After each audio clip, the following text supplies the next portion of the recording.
In a meticulously crafted world, a man ponders a woman named Alexandra of Chevalier. He realizes that even in his real life, she is the heroine he cherishes most. As this thought strikes him, she stands there, a gentle knowing smile gracing her lips.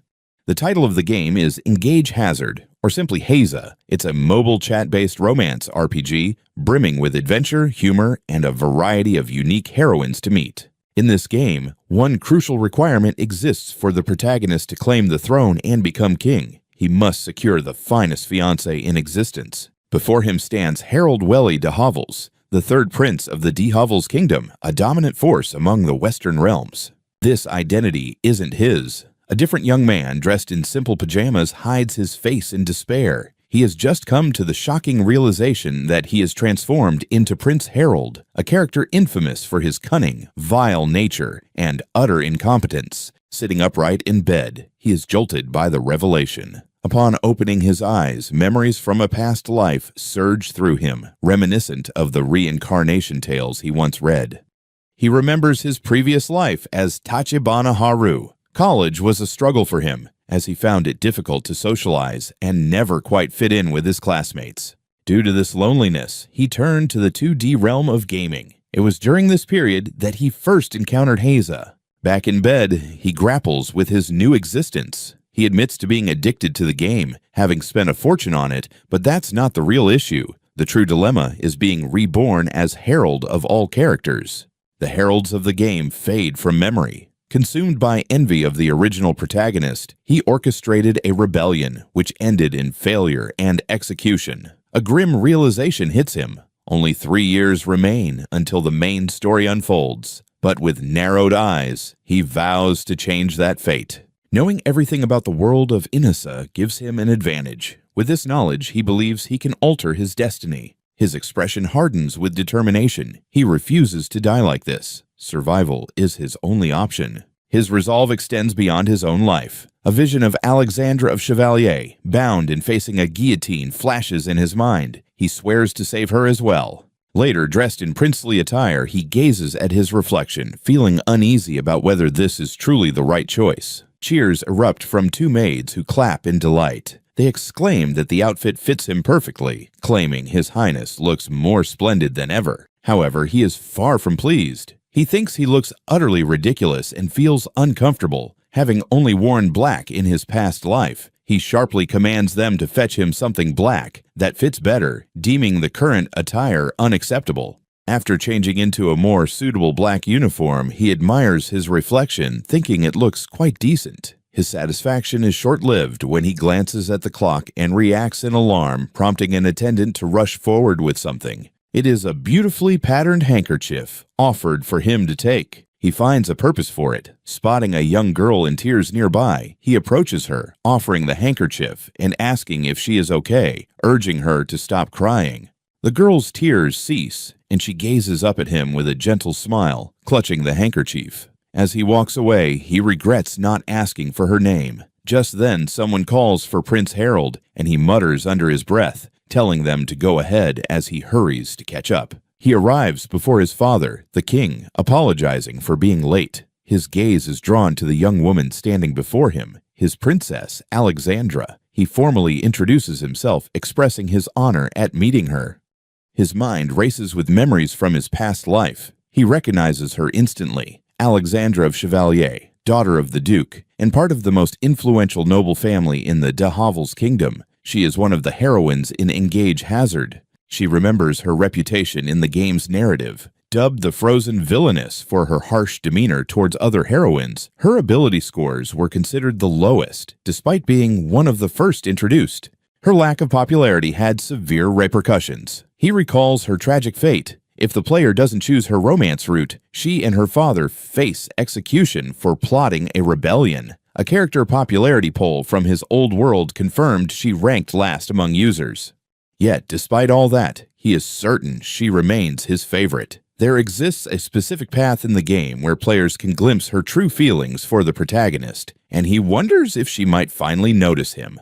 He remembers the exact moment she captured his heart. Just a single line of dialogue, delivered with genuine emotion, was enough to win him over. This memory fuels his resolve. He clenches his fist, determined to stop being the incompetent villainous prince. He will survive in this world for his own sake and for hers. A prolonged silence disrupts the courtly atmosphere. King Jess, noticing Harold's awe at Alexandra's beauty, snaps him back to reality. Harold stutters an apology, leaving Alexandra looking on in confusion. Seizing the moment, the king suggests they share some tea together in the courtyard. Now seated across from her, Harold feels the weight of his mission. He knows he must forge a bond with her, or the worst possible future awaits. Yet an awkward silence lingers between them. They aren't speaking at all. He clenches his fist, a tremor coursing through his hand. This is the very scenario he hoped to avoid. Noticing his distress, Alexandra breaks the silence, asking what troubles him. Gathering his thoughts, he begins to speak, his gaze lowered. He acknowledges her low opinion of him, admitting he hasn't been a good prince thus far. Because of this, he explains, she still has the option to reject their engagement. Her expression sharpens as she demands to know what he means. His gaze meets hers, his resolve solidifying as he responds, 3 years. She is taken aback by his statement. Leaning forward, his voice filled with conviction, he pleads for her to grant him just 3 years. He promises that in that time, he will prove himself worthy of her. He then bows deeply before her, vowing that if he remains a disappointment after those 3 years, he will personally approach His Majesty to request the annulment of their engagement.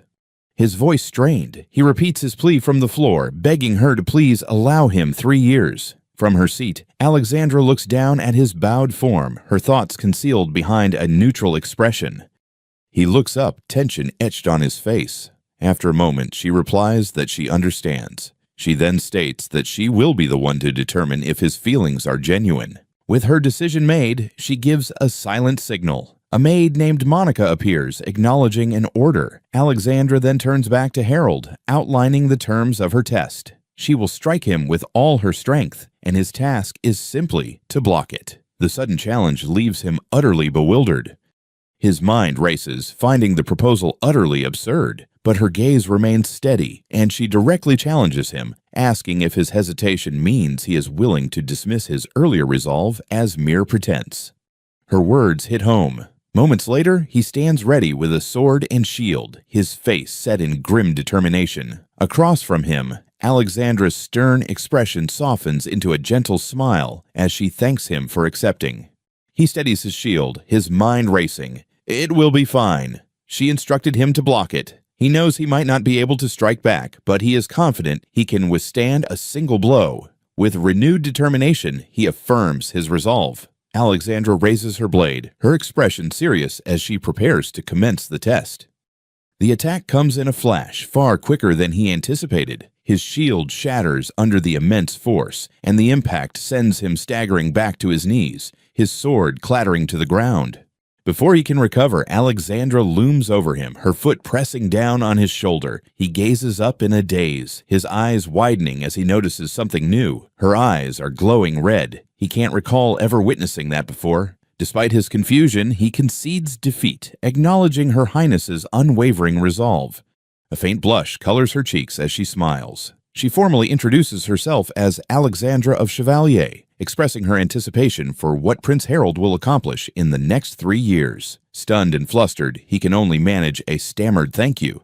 With the test concluded and their agreement solidified, Harold waves goodbye as Alexandra's carriage departs. She watches him from the window, a gentle smile adorning her face. As he watches the carriage vanish, a confident smile spreads across his face. This is the first step. He vows to himself that in 3 years, he will undoubtedly succeed. Meanwhile, inside the carriage, Alexandra can hardly contain her joy.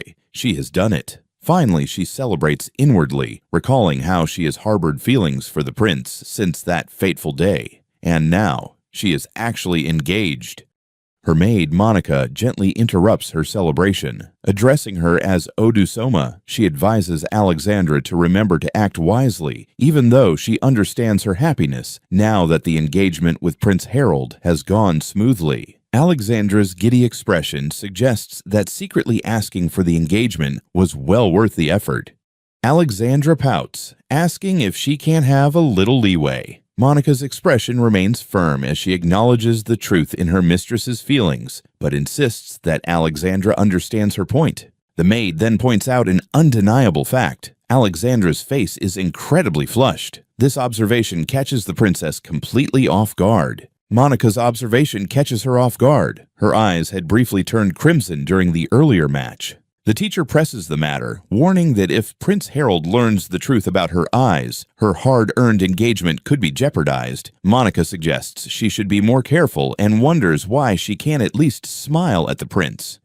Monica bluntly points out that Alexandra tends to shy away from social interactions, concluding that her social skills are quite lacking for a young lady. The truth hits Alexandra like a physical blow. She quietly admits the truth, aware of her unapproachable nature. She knows people gossip about her, calling her frigid or likening her to a storybook villain. Changing the topic, Monica expresses her surprise that Prince Harold managed to block one of her attacks. Alexandra agrees, noting that the strike was even enhanced by her dragon's blessing. She vividly recalls the moment, explaining that he didn't just overpower her. At the moment of impact, he subtly adjusted his blade to counter her movement, effectively neutralizing her force. She suspects he may not even realize what he accomplished. Her thoughts drift to a cherished memory. Holding a car close, she affirms that no one else is more suited to be her partner. A past event resurfaces, the day he rescued her from that place. For her, it can only be Prince Harry.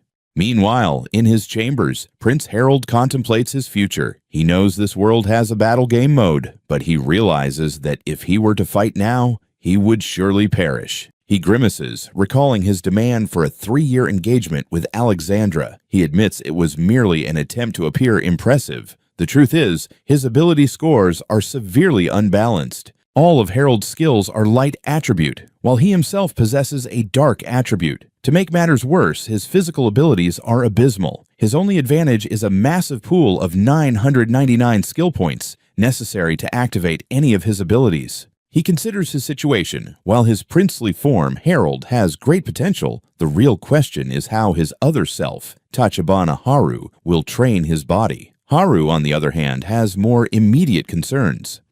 A knock interrupts his thoughts. A maid with a stern expression enters, announcing that she will be responsible for his care from now on. She introduces herself as Marion Seiler. A young woman in a maid's outfit formally presents herself. She is Marion Seiler, and from this day forward, she will oversee Prince Harold's care. His eyes widen in shock. He instantly recognizes the name, questioning why a heroine is here when she should be Wilfred's maid. She continues, encouraging him to entrust her with anything he requires. Harold, still processing this unexpected twist, can only manage a quiet, hesitant acknowledgement. She turns and walks away. Marion whispers under her breath, a single thought betraying her professional facade. How unfortunate. The door clicks shut, leaving Harold's silhouette alone in the room. Alone, a wry smile creeps onto his face. He reflects on his own nature, an arrogant man who bows to the strong, an inept, villainous prince. For someone like him, he muses that being treated with disdain is actually more convenient. Let's shift focus to his true goal, to evade the attention of the other heroines and enjoy a quiet, peaceful life with his fiancée, Alexandra. However, this goal is jeopardized by the current situation. According to the original timeline, Marion wasn't supposed to become Wilfred's maid for another 3 years. The shock from the known timeline sends a jolt of pain through Harold. He clutches his chest, his face contorted in agony as he pleads for his suffering to be bearable. This is a glimpse into his past, a history not depicted in the story he knows as Inhasa. His anguish runs deep, rooted in childhood. Labeled incompetent early on and constantly compared to his exemplary brothers, he couldn't use the royal family's crest or any other skills. Despite this, he sought his parents' approval, training and studying tirelessly, only to be met with indifference. However, the memory is sharper and more painful than arrest. His mother's words echo in his mind. She told him that if he couldn't even act as a substitute for the first prince, Erdes, he should at least try not to hinder him. Even now, the recollection feels like it is tearing his heart apart. Sitting up in bed, the weight of his mother's words still heavy, he tentatively asks Marion for a wash basin. She remains perfectly still and silent, offering no response. Time passes. He reflects on how Marion has completely neglected her duties during this time. Even for the so-called incompetent Villainous prince, he considers her behavior excessively disrespectful. Determined to pursue his goals, he heads to the castle's training grounds, an empty hall lined with practice dummies and racks of swords. He trains relentlessly, swinging his sword day after day since his memories returned. Yet, he questions whether sheer physical effort can truly make him stronger, especially in a world that lacks a level system to measure progress. The path to enhancing his physical abilities is clear, simple, repetitive training, but a far greater puzzle confronts him. How can he possibly boost his magical power when he can't use any magical skills? From Inhaza's surfaces, he realizes that weapons of certain rarity possess unique skills. The only way forward is to train with a weapon that already has a magical skill embedded within it. He scans the armory, convinced there must be a weapon with a magical skill among them. If he can find one, he might finally be able to awaken his latent magical abilities. However, another thought gives him pause. His shoulders slump as he faces a harsh truth. Before pursuing magical power, he must first focus on maximizing his meager physical abilities. He reasons that perhaps things will improve then, and at the very least, it could be useful in an emergency. With a renewed, albeit reluctant sense of purpose, he resumes his physical training, swinging his sword with all his might. From behind him, Marion watches with a dismissive sound, unimpressed. Suddenly, a bucket crashes down onto his head, interrupting his swing. He looks up in shock as Marion smirks, coolly remarking that he doesn't seem surprised at all. He laughs it off, claiming he was merely mimicking someone without talent. Marion's expression remains cold as she questions his statement, offering to assist his training if he truly possesses talent. Her offer leaves him speechless. His mind races, recalling details from the world he once knew as a game. Hesitantly, he asks if she would genuinely be all right with it. With a confident smile, Marion confirms that she doesn't mind at all. As their blades clash, he immediately feels the immense pressure of her strength. He knows he must overcome this level of power if he hopes to survive. Marion, however, is unimpressed, coldly pointing out that his guard is weak. With a single powerful motion, she sends him reeling backward, his sword knocked from his grasp. She levels her blade at him, declaring him an incompetent and useless prince. It was only natural, she adds, that everyone had given up on him. He sits defeated against the wall, the sting of her words sharp.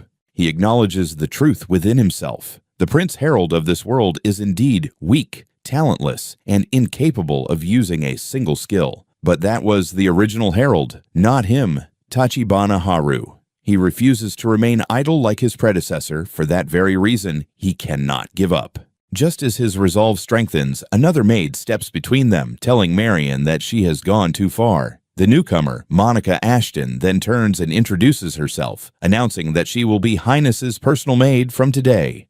The announcement stuns him. In his memories of the game, Monica was supposed to be Alexandra's maid. Marion, equally shocked, angrily demands an explanation, shouting that she hadn't heard anything about this change. Unfazed, Monica calmly suggests that Marion confirm the new arrangement with the headmaid. With a knowing smile, she adds that she believes Marion will find her next workplace quite delightful, leaving the other maid speechless and visibly distressed. She storms away, vowing that he will pay for this immediate dismissal. Meanwhile, Monica formally introduces herself to Harold, explaining that she will accompany him as his maid when he eventually marries the young lady. She clarifies that this transfer was the young lady's decision. Still sitting on the ground, bruised from his earlier encounter, Harold reluctantly agrees. Monica extends a hand, asking him to take care of her from now on. The dismissal had been absolute. Marion demands to know why she is being replaced, while Harold, equally bewildered, asks for an explanation. Monica calmly states that she has reported all instances of Marion's disrespect toward the prince. With cold finality, she declares that Marion is no longer needed, leaving the other maid speechless. Stunned by the declaration, Marion flees, shouting that she will never forget this. Beside Harold, Monica simply watches her depart with a subtle, knowing smile. Attention then returns to the prince. She urges him to return to his room so she can treat his injuries immediately. As she helps him up, Harold is struck by a realization. Monica is the first maid who has ever treated him with such kindness. Once in his chambers, Harold asks what she is doing as she begins a meticulous search of the room. Monica explains she is looking for steamy items, expressing surprise that she can't find even one. She checks under the bed and rummages through his belongings, but the room is devoid of such things. Finding nothing, she wonders aloud if they are kept elsewhere. Harold insists there is no other place and pleads with her not to procure any unnecessary items. Monica simply informs him that from now on she will be the one to procure what he needs. He concedes, accepting the situation. He tells Monica he will be counting on her from now on. She replies in kind, asking him to please take care of her as well. Later, a voice from outside the window calls out for Prince Harold. Monica entered while he was eating, apologizing for interrupting his meal and delivering a dinner invitation from Prince Cardus Chamberlain. The name stirred an uncomfortable memory. Before his past life memories returned, he had desperately sought his mother's approval, even trying to win over his older brother, Cardus. The thought made him break into a cold sweat. He weighs the invitation, realizing that turning it down would lead to greater issues. He resolves to accept. Across from him, Cardus contemplates how he might utilize Harold. Fueled by newfound determination, he pushes his limits in training, collapsing only after completing 1,000 sword swings. Lying on the cold stone floor, he reflects on his lack of progress despite training for a while. The promise to Alexandra looms heavily in his mind. Unbeknownst to him, Alexandra watches with a pensive look. Her voice breaks his thoughts as she kneels beside him, praising his dedication. Startled, he looks up, surprised to see her. She mentions it's been a month since they last met and expresses concern about how their estrangement might appear publicly, which is why she came. Harold admits he hadn't thought of that, and she gently advises him to be more mindful. Internally, he scolds himself for being so anxious around her that he overlooked the most crucial aspect, Alexandra herself. Observing his reaction, she decides to take the initiative. She inquires if the Chevalier family's land is far from the capital. Flustered, he confirms it is, but explains that due to their engagement, he has moved to a townhouse nearer to the city. Upon hearing this, she offers to visit the castle anytime he wishes. The straightforwardness of her proposal leaves him stunned, making him wonder if Alexandra might actually have feelings for him. He never expected her to go this far. He instinctively pulls back, reminding himself not to misinterpret her intentions, since this is only their second meeting. Alexandra then points out that he seems to have been practicing his sword swings until recently. Caught off guard, he stutters, trying to deflect by blaming the weather for his training motivation. He awkwardly claims it was just a coincidence. He listens in shock as Alexandra reveals her true intentions. Everything she did was to earn his approval. She wishes she could express it more openly, but this was her only way. Her words trigger a memory from a month ago, when he was told that as someone lacking talent, no effort would ever earn him recognition. The recollection leaves him stunned. He recalls the promise he made. Alexandra's voice echoes from the past, asking if he is still striving to keep it. With her question, he bows his head, admitting he has no talent and hasn't truly exerted himself until now. He resolves to work harder than anyone else for the next 3 years to remain her fiancée. Alexandra responds with an unexpected offer. She asks if she can help him train. The suggestion shocks him. It's something he had only dreamed of, yet he wonders if she thinks he is incapable. He quickly dismisses that idea, grabbing her shoulders and exclaiming that he certainly doesn't think that. Flustered, he tries to clarify, saying he trains for his own sake and feels guilty taking her time. But Alexandra smiles softly, assuring him not to worry. After all, she is his fiancée. Her reassurance washes over him, bringing a wide, blushing smile to his face. He can only manage a quiet, sincere thank you. His relief is short-lived as Alexandra immediately proposes they have a sparring match right away. Still seated on the ground, he stares up at her in disbelief. She stands ready, sword in hand, telling him not to worry. She reminds him that he successfully blocked her attack last time and is confident he will exceed her expectations. Leaning in close to a frightened Prince Harold, her eager expression urges him to prepare himself. He is left utterly confused, questioning her intentions. She simply turns to leave, stating she looks forward to seeing him again tomorrow. Pausing at the gate, she clarifies her plans, confirming her return tomorrow. With only 3 years left, she insists they cannot afford to waste a single day. Her words send a wave of panic through him. He realizes with dread that 3 years is a frighteningly short time, and if he fails to grow stronger, his future will mirror the bleakness of the game. As he stands there, dazed, Monica steps forward, placing her hands on his shoulders and addressing Alexandra. She promises to rejuvenate his tired body and have him ready by morning, causing Harold to blush. With a sly smile, she adds that her approach will be hands-on and intimate, a suggestion that flusters Alexandra. The entire situation makes Harold's stomach churn. He urges Alexandra to head home, explaining he has a dinner invitation with Prince Cardis and will be late. Monica then points out to Alexandra that she wasn't invited anyway. Alexandra counters, suggesting that since she is already here, it wouldn't be an issue for her to join. However, Monica firmly shuts down the idea. Frustrated by the refusal, she points an accusatory finger at a startled Prince Harold, demanding he must tell her everything that happens at dinner when she arrives for their training tomorrow. He nervously agrees. With his compliance assured, Monica takes charge, guiding him toward the door and instructing him to get ready. He acknowledges her command as they head inside. Upon arriving for dinner, Harold finds the other prince already seated, his gloved hands clasped. The prince simply states he has been waiting, prompting a flustered Harold to apologize for being late. His apology lingers in the air as he gazes at the composed, confident face of the man before him. A sudden chilling realization strikes Harold as he recognizes the imposing figure, Cardis Welly de Hovels, the first prince of the de Hovels kingdom. Cardis Welly de Hovels is a man of immense capability, already managing national political matters, making him the prime candidate for the next king.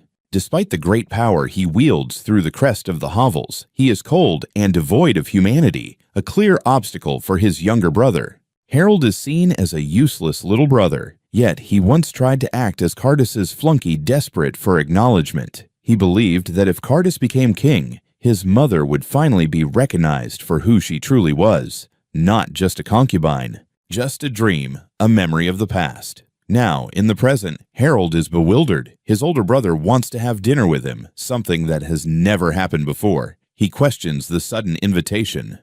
Face to face with Cardis, the reason becomes clear. The first prince asks if it's true that Harold is engaged to the daughter of the Chevalier ducal family. Harold immediately understands Cardis wants to leverage their support through him. He eternally acknowledges the truth behind this political maneuvering. The Chevalier family is the strongest force among the nobility. Their backing would ease Cardis's path to the throne, but a quiet resolve forms within him. He will no longer flatter his brother. He clicks his tongue in annoyance. A maid announces his presence just as another young man enters the room. The newcomer cheerfully greets Harold, offering congratulations on his engagement. The second prince, Raphael Welly de Hovels. Harold observes him, aware that beneath his pleasant demeanor, Raphael is a very calculating individual. The second prince has no desire to claim the throne, but he is fiercely loyal to his mother, the second queen, and harbors disdain for the first queen due to her mistreatment of her. This fuels his opposition to Cardis. Harold concludes that as long as he behaves, he will be safe. Pleasantries cease as Cardis turns to his brother with a sharp gaze. He directly asks Raphael if he came solely to congratulate Harold, to which Raphael, with a placid smile, counters by asking if there is some other agenda. Harold sits stiffly at the table. Raphael cheerfully comments on Harold's engagement to the daughter of the Chevalier ducal family, calling it amazing and wishing he could find such a partner for himself. Harold, feeling deeply uncomfortable, can only manage a terse agreement. Cardis scoffs at the notion, dismissing it as a farce. He reveals that he heard from the king and Queen Rosemary that Harold's proposal to the Duke of Chevalier was, in fact, gracefully rejected. The news leaves Harold wide-eyed with shock. Raphael interjects, musing that he would have acted more proactively had he known. He then turns the tables on Cardis, pointing out that his older brother also coveted an engagement with the Chevalier's daughter and was even prepared to break off his current engagement to secure it. Cardis calmly admits this is true. Realization dawns on Harold with sickening clarity, his face falling into shadow. He understands now that his brother views their fiancés as mere tools for their ascent to the throne. Raphael notices his distress and asks what is wrong. Forcing a strained smile, he apologizes profusely, claiming to feel unwell. Harold excuses himself to leave early, thanking them for the invitation. His brothers watch him depart, their expressions unreadable. As he walks away down the hall, his thoughts turn inward. He reflects that ever since regaining the memories of his past life, the very notion of common sense in this world has been warped beyond recognition. Even if it's commonplace to view women as mere stepping stones to success here, he silently promises he won't become that kind of man.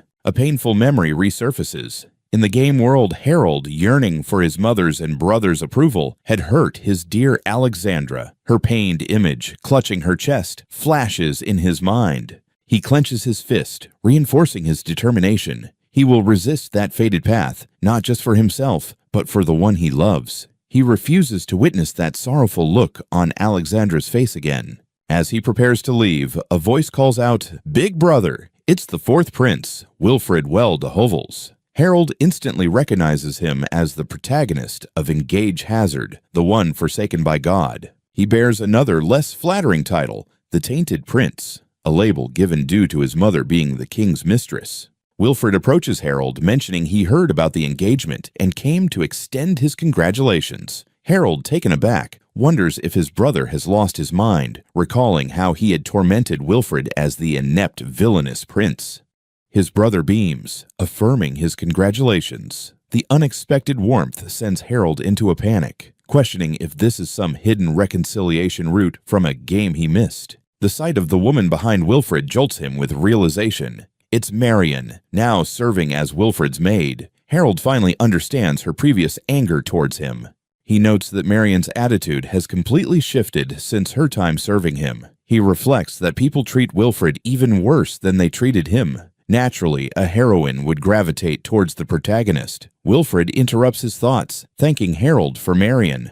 Wilfred explains that since Harold's engagement led to Marion's dismissal, she has become his personal maid, and he is genuinely grateful. Marion blushes, stating that thanks to Harold, she can now serve her true master. As they walk away in what seems to be a training yard, Harold observes them. He reaches a quiet, firm conclusion. He has no choice but to get along with the protagonist. Later, Harold recounts the frustrating encounter to Alexandra. Catching his breath, he listens as she rants, declaring it absurd that the tainted prince and a maid from a fallen family would treat him with such disdain. After he tells her to calm down, she becomes serious, stating that to solidify their engagement, he must become as strong as possible, and quickly.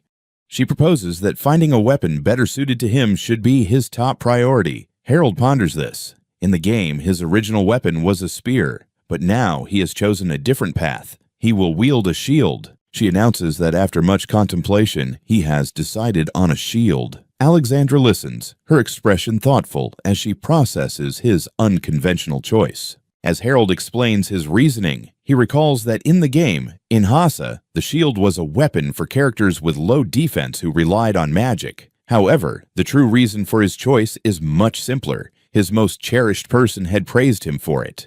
Her smile is warm as she calls it a fantastic choice. She reassures him that one day he will undoubtedly be known as an unassailable fortress. Moved by her words, he takes her hands, his face flushed with determination. He vows to make her stronger. Using his vow as a cue, Alexandra declares their breakover. She announces that his shield training will commence immediately. Much to his sudden dismay, he can only plead for her to be gentle.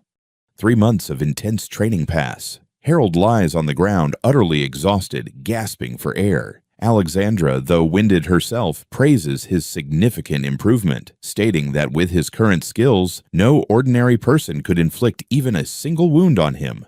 He feels like he might melt from fatigue, despite enduring grueling training day after day. From being chased by demonic beasts to scaling palace towers, he internally laments that he still can't block even 20% of her attacks. She encourages him to be more confident. With a hint of pride, she reveals that even among the skilled Chevalier family members, only Monica can block her sword, and even then, only occasionally. This news brings a smug grin to Harold's face. However, his smugness quickly fades into concern. He asks if it's truly okay for her to devote every day to his training, worried she might be neglecting her own studies. Alexandra simply tells him not to worry about it.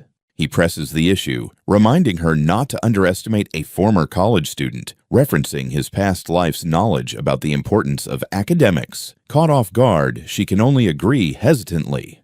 With that, Alexandra announces the end of their training for the day, instructing him to take care of the equipment tomorrow. From his collapsed position on the floor, Harold can only muster a tired nod. He watches as Alexandra, still in her training gear, notes that her breastplate has been essential. As she turns to change, his eyes inadvertently follow, catching him off guard. His flustered reaction doesn't go unnoticed. Marion appears beside him, whispering with a sly smile that it seems he's in for a very productive night, causing him to cry out in shock. A short while later, as Marion serves tea to Alexandra, he sits stewing in embarrassment, thinking that only a certain type of person would say such a thing. Meanwhile, Marion simply giggles to herself. Once composed and dressed in his formal attire, Harold declares his intention to find a shield that suits him. When Alexandra asks for more details, he confidently states that the most fitting shield for him is the jet black shield, Kasperig, startling both her and Marion. Her expression turns serious. Alexandra speaks plainly, explaining that Kasperig is an item obtained by defeating a demonic beast on Morn Island. She warns that not even 1,000 soldiers could match it, and pleads with him to reconsider, stating that with his current abilities, he would only be throwing his life away. He remains steadfast, insisting that Kasperig is the only option. He explains that it is the highest rarity shield he can wield, obtainable by defeating the mid-boss of the same name. He details its unique skill, Snatch, which allows for long-range attacks with Claws of Darkness, can steal items, and possesses a high instant death activation rate. He acknowledges that he is asking for the impossible and can't succeed without their assistance. But before he can finish, Alexandra interrupts, her voice filled with emotion. It isn't the difficulty of the request that troubles her. She is simply worried. Her genuine concern leaves him momentarily speechless, a tense silence settling between them. With a heavy sigh, she concedes. She agrees to help, but on two conditions. He must not attempt the impossible, and in battle, he must follow her orders precisely. Overjoyed, Harold immediately accepts her terms. And so, their adventure began. The trio arrived on a lush tropical shore, shielding their eyes from the sun. Harold surveyed the landscape, confirming they had reached Morn Isle. He and his companions are immediately confronted by a small, spiky black cat. It declares that from this point on, they are in the boss's territory, threatening to kill them if they dare take another step. His eyes widen in realization. He suspects this creature might be Kasperig. However, Alexandra is filled with doubt, remarking that Kasperig is supposed to be a large lion, not a cute little kitten. The cat bristles at their skepticism, puffing up its chest and insisting that the boss is incredibly strong and terrifying, demanding they tremble in fear. Ignoring its bluster, he swiftly scoops the creature into his arms. The cat yelps in surprise, demanding to know what he's doing as he holds it close and asks directly, "Are you really that Kasperig?" The creature, now confirmed to be Kasperig, smirks, acknowledging that they saw through its disguise. Harold cuts to the chase, asking what it knows about the jet black shield of the same name. Its expression turns cunning. Kasperig offers to share information, but only if they complete a task for it first. They must eliminate a scoundrel that has encroached upon its territory. Harold, however, flatly refuses the deal. When Kasperig asks why he would refuse when he wants the shield, Harold coolly replies that he has a mountain of desires, implying this task isn't worth his time. His rejection causes the cat's confident facade to crumble. With drooping ears, Kasperig reflects on its own legend, realizing that for a demonic beast so feared to resort to asking humans for help, something must have happened that is truly beyond its control. As the beast despairs, Alexandra confers with Marion. She states firmly that what matters to her is her own life and the lives of those she cherishes, adding that she has no leeway to care about the needs of a demonic beast. Marion then proposes a compromise. She believes it would be best to first investigate this scoundrel to see what they are up against. She confidently assures Alexandra that with the two of them together, no monster poses a risk, and they can retreat immediately if it proves too dangerous. Harold is stunned by the suggestion while Kasperig seems to agree with the plan. They follow the small cat, which announces that their target is just ahead. Before them lies a grotesque fat sow. its body a pure, snowy white, but in stark contrast, its eyes have been crudely sewn shut. As they take in the sight of the creature, the remains of a sacred beast, once a divine messenger, now known as the gluttonous beast, Hen Wen, Alexandra immediately urges Prince Harold to retreat. But before they can act, Kasparig lunges forward with a cry of vengeance, vowing to avenge its mother. The small cat is swatted aside, letting out a pained yell. He watches the small beast fall, his mind racing. What should he do? If he abandons Kasparig, he won't get the shield, and his entire survival plan would be back to square one.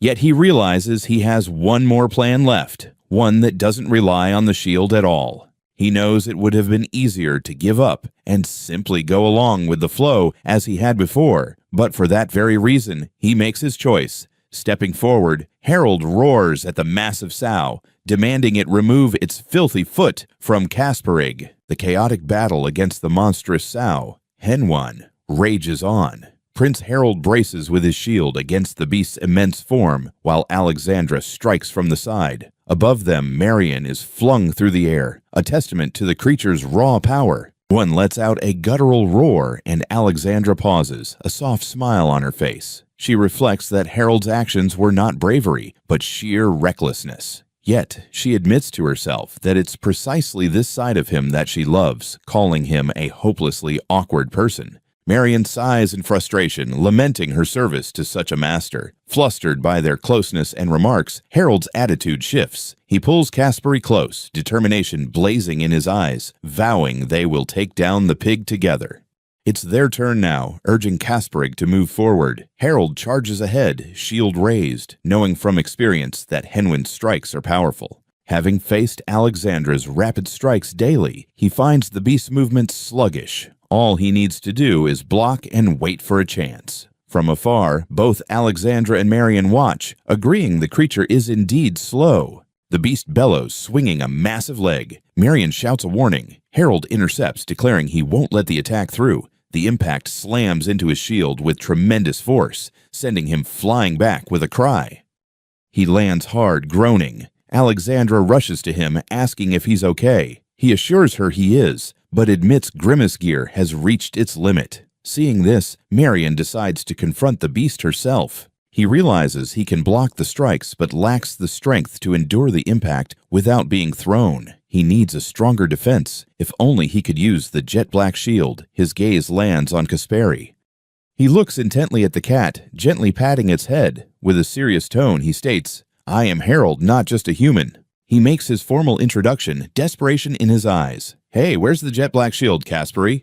He glances at the battle unfolding, where Marion fights fiercely against the beast Hen Wen. If only he had the shield, he believes he could win. In the distance, Marion calls for Monica, who seems to be in danger. His plea reaches the small black cat beside him. Finally, it relents with a sigh, a dark aura beginning to surround it. It agrees, but with a stern condition. No matter what shield appears, Harold must not betray it. The dark energy swirls and then dissipates, revealing a large, ornate shield in the air. Harold, sitting on the ground, can only stare in disbelief at its sudden manifestation. His surprise shifts to disbelief as the shield quickly shrinks, stopping at a size no bigger than a smartphone. He gasps, horrified at the tiny object hovering before him. He finally comprehends Kasparig's hesitation. The cat explains it couldn't be helped. Unlike its mother, it is still a child and lacks enough mana. This tiny shield is the best it can create. As he processes this, a strange display appears, showing his status. Under the entry for mana, it simply states it doesn't exist. The text notes that in this world, abilities are defined by HP and SP. Kasparig asks what mana is, leaving Harold utterly baffled. He stammers that he doesn't possess mana, shocking Kasparig, who wonders how humans survive without it. An image of Alexandra flashes in his mind, explaining that mana is the life force of all beings and essential for using blessings or gifts. In that moment, Harold understands. In this world, what he knew as SP and skills are referred to as mana and blessings. With this new insight, a sly smile spreads across his face. He asks Kasparig if mana can be transferred, and the cat confirms it can receive mana from others. Kasparig grows frantic, realizing Harold's plan. It warns that creating a proper jet black shield would require immense mana, and taking that much would cause Harold to collapse. Unfazed, Harold tells the cat to take as much as it needs. Ignoring any further protests, he yells for Kasperig to hurry. The cat can only watch in shock, protesting that he hadn't heeded the dire warning. He grabs Monica's arm, cautioning her not to blame him for what follows. With a click of her tongue, Monica dismisses the creature as just a pig. As she leaps onto the beast's back, sword raised, Harold calls her name in alarm. Meanwhile, Alexandra grits her teeth, her resolve solidifying. She vows to protect the one dear to her from the beast's grasp, even as Henwin lets out a thunderous roar. With their combined strength, Harold rushes forward, asking if they're okay. He instructs them to seize the opening they've created to stop Henwin's attacks. Both Alexandra and Monica nod confidently, assuring him they will handle it. He then focuses on the power now at his disposal. In this world known as Anhaza, all weapons except shields enhance the wielder's attack power. A grin spreads across his face as he marvels at the incredible ability he now wields. This power manifests as the Jet Black Shield. Unlike other gear, it directly boosts defensive strength, and its effect doubles if the wielder shares its attribute. Its defensive capability rivals that of a fully leveled top-tier protector. Armed with this knowledge, his confidence swells. He realizes this immense defensive power is exactly why he stands a chance against Henwin's strikes. As this realization dawns, Monica and Alexandra launch a synchronized aerial attack, striking the beast at once. Henwin squeals in pain, and Harold watches in astonishment, a flicker of recognition in his eyes as he observes their movements. Sensing the impending danger, he roars for them to take cover behind him immediately. Henwin's massive jaws open, gathering swirling energy for a devastating attack, the tyrant's breath. The beast unleashes its power in a torrent of destructive energy. Harold plants his feet, bracing for the full force of the blast. He cries out in agony, his body straining against the onslaught, but he refuses to break, determined to protect them. The immense pressure continues to weigh down on him, yet he stands firm. Behind the shimmering barrier of his shield, Monica and Alexandra watch in horror, calling out his name. As the torrent of energy finally subsides, Harold remains steadfast, a triumphant smirk on his face, having withstood the attack. He looks up to see Alexandra standing over him, sword at the ready. With a gentle smile, she praises his efforts, assuring him she will take care of the rest. Her gentle expression vanishes, replaced by cold fury. She vows that the insolent sow who dared to torment her fiancé will be drenched in blood. With a sharp command for him to act, she declares it's time to teach the beast some manners. Harold stares, taken aback by the sudden intense shift in her demeanor. In an instant, she lunges, her blade flashing through the air. A deep gash opens across Henwin's side, dark blood erupting from the wound as the beast recoils. As the massive beast bleeds on the ground, Harold shifts his focus to the task at hand. He calls out to Kasperig, declaring it's time to avenge his mother. The black cat materializes before him, questioning how this is possible. Kasperig explains that the power dormant within Harold is his own. From the jet black shield, a shadowy, spectral form of the cat lunges forward, claws extended. The spectral form sinks its claws into Henwin's massive body. This is the unique skill of the jet black shield, Snatch. It drains everything from its target, even its very life force. The gluttonous beast begins to wither as its vitality is siphoned away. With the battle concluded and the beast defeated, the group gathers before a crude gravestone marking a final resting place. Harold kneels, placing a hand gently on the stone, silently acknowledging what was lost. He glances over to see Kasperig, eyes closed, murmuring that he has finally done it, a message for his mother. Harold then quietly asks the cat if it remembers their promise. The cat grows agitated, questioning how Harold plans to face another demonic beast without any mana to sustain his power. With a confident smirk, Harold notes Kasperig's unease and declares it's time for the finisher. The cat stares in disbelief, a sudden realization dawning on it. He asks if Harold is referring to him as his partner. Harold calmly points out that there is no one else. He explains that while he may not possess mana himself, there is plenty within him for Kasperig to utilize.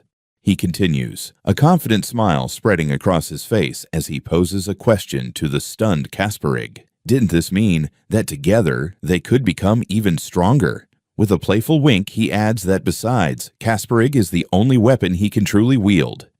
Extending his fist, Harold declares he is counting on him from now on, calling him partner. After a moment's thought, Kasperi agrees, stating Harold would be useless without him, and consents to help. The small cat then bumps his paw against Harold's knuckles, a slight blush on his cheeks as he quietly repeats the word partner. Alexandra, her face flushed with excitement, turns to her maid. "Did you see that, Monica? Prince Harold's majestic figure," she exclaims. Beside her, Monica covers her mouth, a quiet, knowing laugh escaping her. She admits she did see it, but then poses a question to her mistress. "Oh, Desuma," Monica begins. "If you had taken it seriously from the start, wouldn't you have killed it instantly?" Alexandra closes her eyes, conceding the point. She continues, explaining that it was all because he blocked that final blow. She notes there was no madness in his eyes despite facing the ever-growing Henwin, a beast stronger than him. The thought of the danger he faced causes Alexandra to cry out in distress. Her expression softens. She acknowledges that Henwin is a monster powerful enough to require the mobilization of the entire royal army, yet His Highness still managed to defeat it. With a small, knowing smile, she admits she can now understand why her mistress is so infatuated with him. A nearly smug expression crosses Alexandra's face as she considers another point. "And now that Heinz and Caspar Iksan are working together, aren't they?" she muses with a quiet laugh. This observation prompts Monica to sigh and point out, "But you were very fond of him from the start, weren't you?" Flustered, Alexandra protests that she was fond of her as well, even as an image of Harold and Kasparig forming their partnership comes to mind. She gazes into the distance, a soft, reminiscent smile on her face. "It's already been 7 years since His Highness saved me, hasn't it? The kingdom's foundation is steeped in myth and power. The de Hovel's realm was established by a great dragon, and to this day, the royal family continues to receive its affection and favor. The D'Havals and also the Chevalier family. A long time has passed since the nation's founding, and this profound secret, the dual favor of the dragon, is a truth known only to a select few, a number that can be counted on one hand." The discussion carries on, with Monica insisting that Alexandra is the only genuine drag in the Chevalier family. It highlights how Prince Harold sought the dragon's approval, and Alexander accepting his handkerchief was interpreted as a pact to become partners. Yet Monaco privately doubts the prince even remembers the gesture. Regardless, Alexandra clutches the handkerchief confidently, stating she's perfectly fine with things as they are. She boasts that it took her 6 years to arrive at this moment. The Chevalier family's motto is that strength equates to justice, and the divine dragon-slaying sword, Ba Mong, is bestowed only upon the one who reigns supreme. With a calm demeanor, she pledges to protect His Highness from now on. Cedrica admires this commitment, recognizing the effort Alexandra has invested over 6 years to safeguard her chosen mate. As the bearer of Ba Mong, Alexandra's power is unmatched, even surpassing her father and older brother, Cedric. Her gaze sharpens, sensing a new danger. With Prince Harold's abilities becoming known, villains will undoubtedly target him. Monica confirms this is exactly why Alexandra positioned her near the prince. Alexandra agrees, expressing her reliance on Monica. She accepts the responsibility without a second thought, vowing to protect not just Alexandra but also Prince Harold, the one who cherishes her. She promises to do so for his sake, even if it costs her life. In another room, Prince Harold sits at a table with Kasparig. The little cat is devouring his food, prompting Harold to remark that he's overeating. Kasparig, in turn, is amazed by the delicious meals Harold always enjoys. He offers Kasparig another spoonful, noting that he's getting accustomed to this. He explains that after their battle, Kasparig suggested they adopt nicknames as partners, so they now refer to each other as Hal and Cass.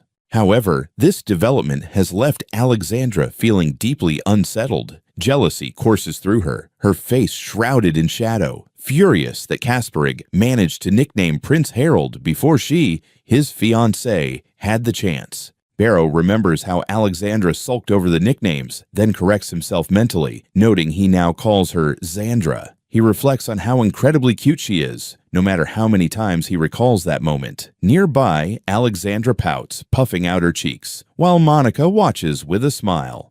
At the table, startled by Monica's sudden words, he realizes she was about to ask what she meant. Kasparig, sitting beside his plate, observes. The news sends him stumbling back, with Kasparig clinging to him for dear life. He stutters in agreement as Alexandra, now with him, calmly processes the information, pondering a party hosted by the Marshall family. He starts to protest, but she continues her explanation. The Marshall ducal family, she elaborates, was established by the previous king's younger brother who renounced his royal title. Tracing their lineage, they were once royalty, making it impolite to decline their invitation.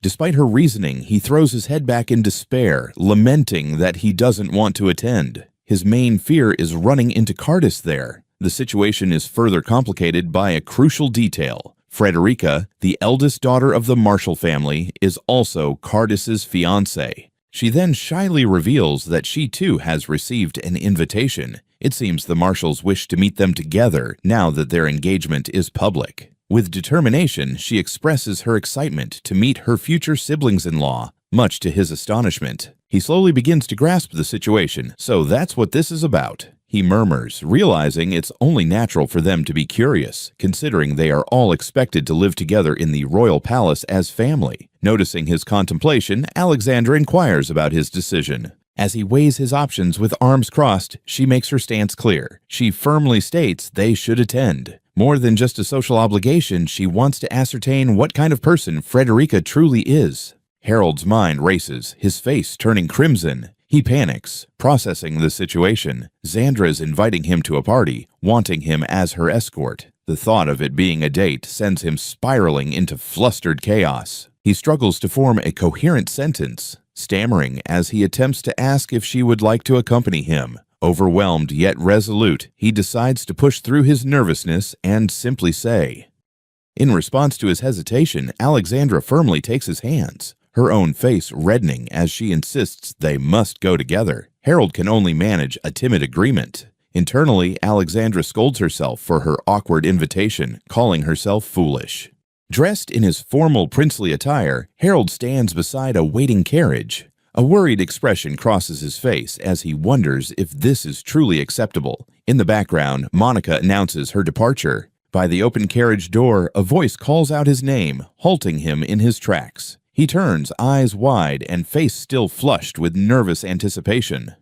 This is Alexandra, now adorned in a breathtakingly elegant gown. She smiles softly, thanking him for coming to pick her up. Captivated by her beauty, Harold finds himself momentarily speechless, thinking her cuteness is simply irresistible. Inside the carriage, however, the mood has turned somber. Alexandra sits with her head bowed, tears streaming down her cheeks, while Harold gazes down in silence, his expression equally grave. Breaking the tense silence, Harold leans forward with a gentle smile, calling her name. He presents a small, wrapped box, offering it to her as a keepsake for their evening together. Her expression softens as she accepts the box. She asks if she can open it right away, and Harold eagerly agrees. As Alexandra unwraps the gift, she reveals a stunningly intricate hair ornament that sparkles in the light. Her eyes widen in awe, and she whispers that it's beautiful. She touches the new ornament in her hair, asking if it suits her. Blushing, Harold explains he chose it because the color reminded him of her eyes. Overwhelmed with emotion, she covers her face with her hands. Her gratitude is heartfelt as she thanks him for such a lovely hair accessory. He stammers in response, insisting it looks perfect on her. He watches her, internally questioning if she genuinely likes the gift. He reflects on how grateful he is for Monica's help, admitting his own lack of fashion sense, recalling her harsh critiques of his initial ideas. Her warm smile provides the reassurance he needed. A profound realization dawns on him. She has accepted him, the so-called incompetent, villainous prince. She clarifies that her feelings aren't merely because she is his fiancée. That alone doesn't suffice to explain it. She feels she has already gained so much from him. Harold quietly wonders why she would ever accept someone like him, but quickly dismisses the thought as a joke, claiming he lacks the courage to truly ask.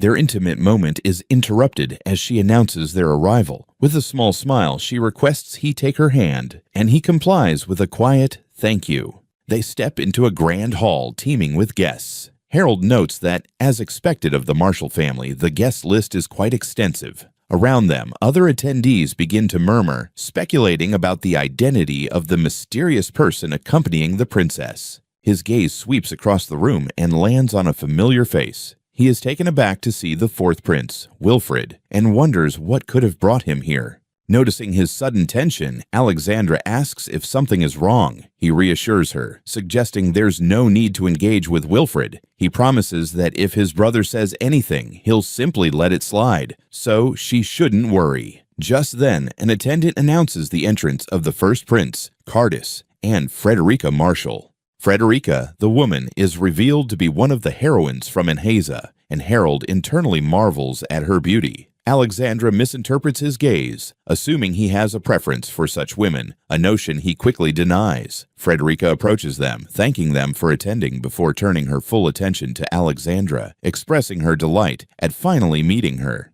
At the party, Frederica Marshall approaches Harold and Alexandra. She mentions she heard they had gotten engaged. As Alexandra offers a polite bow, Harold formally thanks Frederica for the invitation.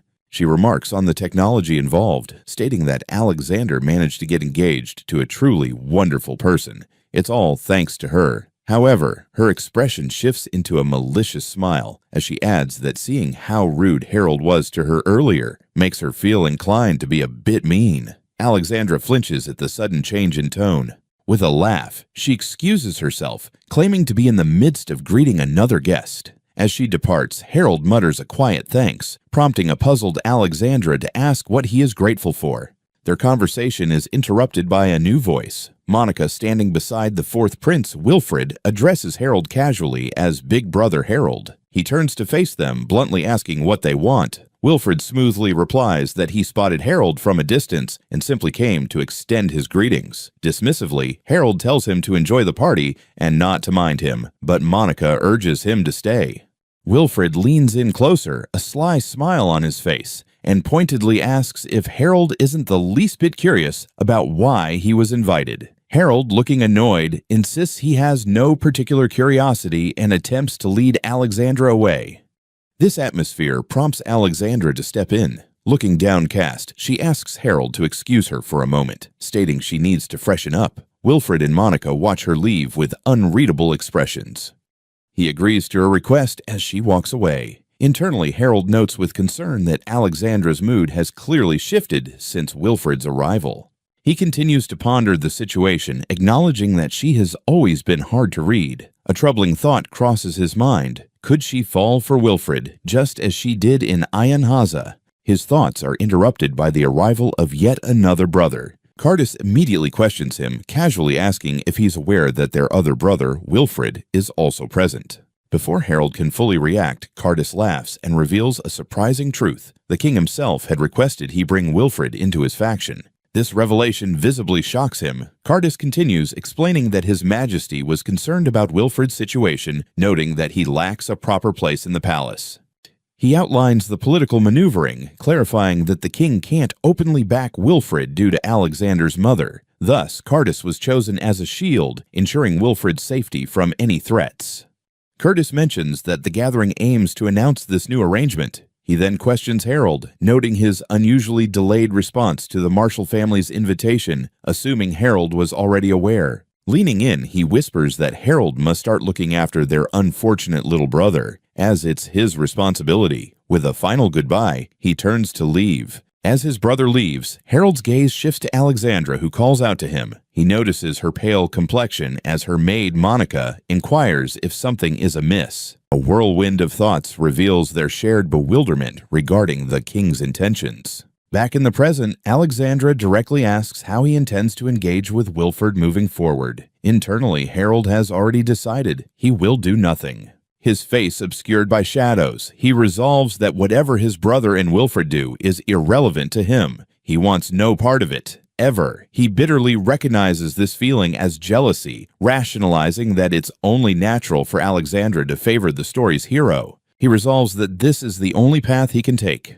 Across from him, Alexandra chuckles softly, a finger on her lips as she questions his confidence. He feels a twinge of sympathy for Alexandra, aware she longs to be involved, but he can't allow it. Her use of the word something echoes in his mind as he watches her alone on the balcony, a solitary figure with a troubled stance.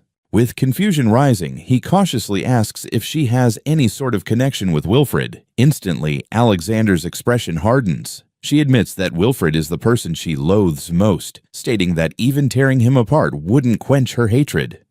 Her voice dripped with venom as she declared Wilfred to be absolute filth. The intensity of her rage left Harold speechless, only able to stammer out a question of why. He recognized that look on her face. It mirrored the one she wore after the protagonist's condemnation. The fury vanished from her face as swiftly as it had come. Replaced by a serene smile, she gently asked if he, Halsema, remembered that day from 7 years ago. He could only stare back, still processing the sudden shift. She suggested they discuss the past, recounting a story from that day 7 years ago. With her eyes closed, she described how he had saved everything precious to her, her mind, heart, dignity, and soul. As she spoke, he glanced down at their hands, now clasped on the balcony railing. 7 years ago, a young Alexandra led a quiet existence. Frail since childhood, she spent her days confined indoors, gazing out the window. While other children played, her adventures were found only in books, exploring fantastical realms through stories. One day, her father approached her, troubled, delivering unexpected news. She would no longer be taken to the royal palace. King de Havels had suggested her as a candidate for his son's fiancée. Her father attempted to refuse, citing her fragile health, but his pleas fell on deaf ears. Hearing this, young Alexandra looked down, apologizing for being a burden, then looked up with a gentle, tear-streaked smile. Alexandra recounts this memory to Prince Harold. She confesses that at that time, the thought of visiting the capital for the first time thrilled her even more than meeting a prince, making her heart race. In the past, a maid assists young Alexandra, who stares at her reflection in disbelief. Dressed in a boy's checkered vest and shorts, she questions the outfit. The maid simply confirms that these are her lady's orders, leaving Alexandra to wonder why she must dress this way to meet her potential fiancé. Alexandra explains the unusual strategy to Harold. She reveals it was her father's idea, believing that if she disguised herself as a boy, the princes would be less likely to notice her. Upon arriving at the royal palace for the first time, young Alexandra is utterly captivated by its grandeur. The sparkling halls surpass anything she had read about in her books. Forgetting her father's warnings, she sneaks away to explore the vast palace alone. She wanders deeper, feeling like the hero of a tale. But as she walks down a long, empty corridor, the absence of people becomes unsettling. Her excitement shifts to anxiety, and she freezes, unable to move. Suddenly, a voice calls out, and she looks up to see another boy before her. He approaches, correctly guessing her lost state, and offers to guide her. Startled, Alexandra scrambles to her feet, flustered, insisting she is fine and can manage on her own. She shakes her head vigorously, denying that she was lost. He calmly asks for her name. After a moment's hesitation, she responds. Alex, he muses, looking at her thoughtfully, seeming to accept the name without question. A boy with light hair stops the child walking away, calling for him to wait. He introduces himself as Harold Weldy Havels, the third prince of the nation, while the real dark-haired Harold observes from a distance. The prince who called himself Harold watches him, humming thoughtfully. Growing impatient, Alex explains that he feels like he has been walking for over half an hour. He tells the prince that his father is supposed to be in the room where the king always holds audiences, and begins to question if they're truly heading in the right direction. The prince, however, smiles confidently. He reassures Alex that his own father is there too, so there can be no mistake. Stopping before a large door, he declares this is the place, and with a charming grin, invites Alex to open it. Calling for his father, Alex throws open the heavy door. The sight that greets him causes him to freeze instantly, his face a mask of utter shock and disbelief. A young boy with short, light-colored hair weeps in distress. From a doorway above, another child's voice mocks him, calling him a fool, and addressing him as Your Highness Harold. The voice then commands, Listen well, his name is Harold, and if he is to resent someone, he must resent Harold.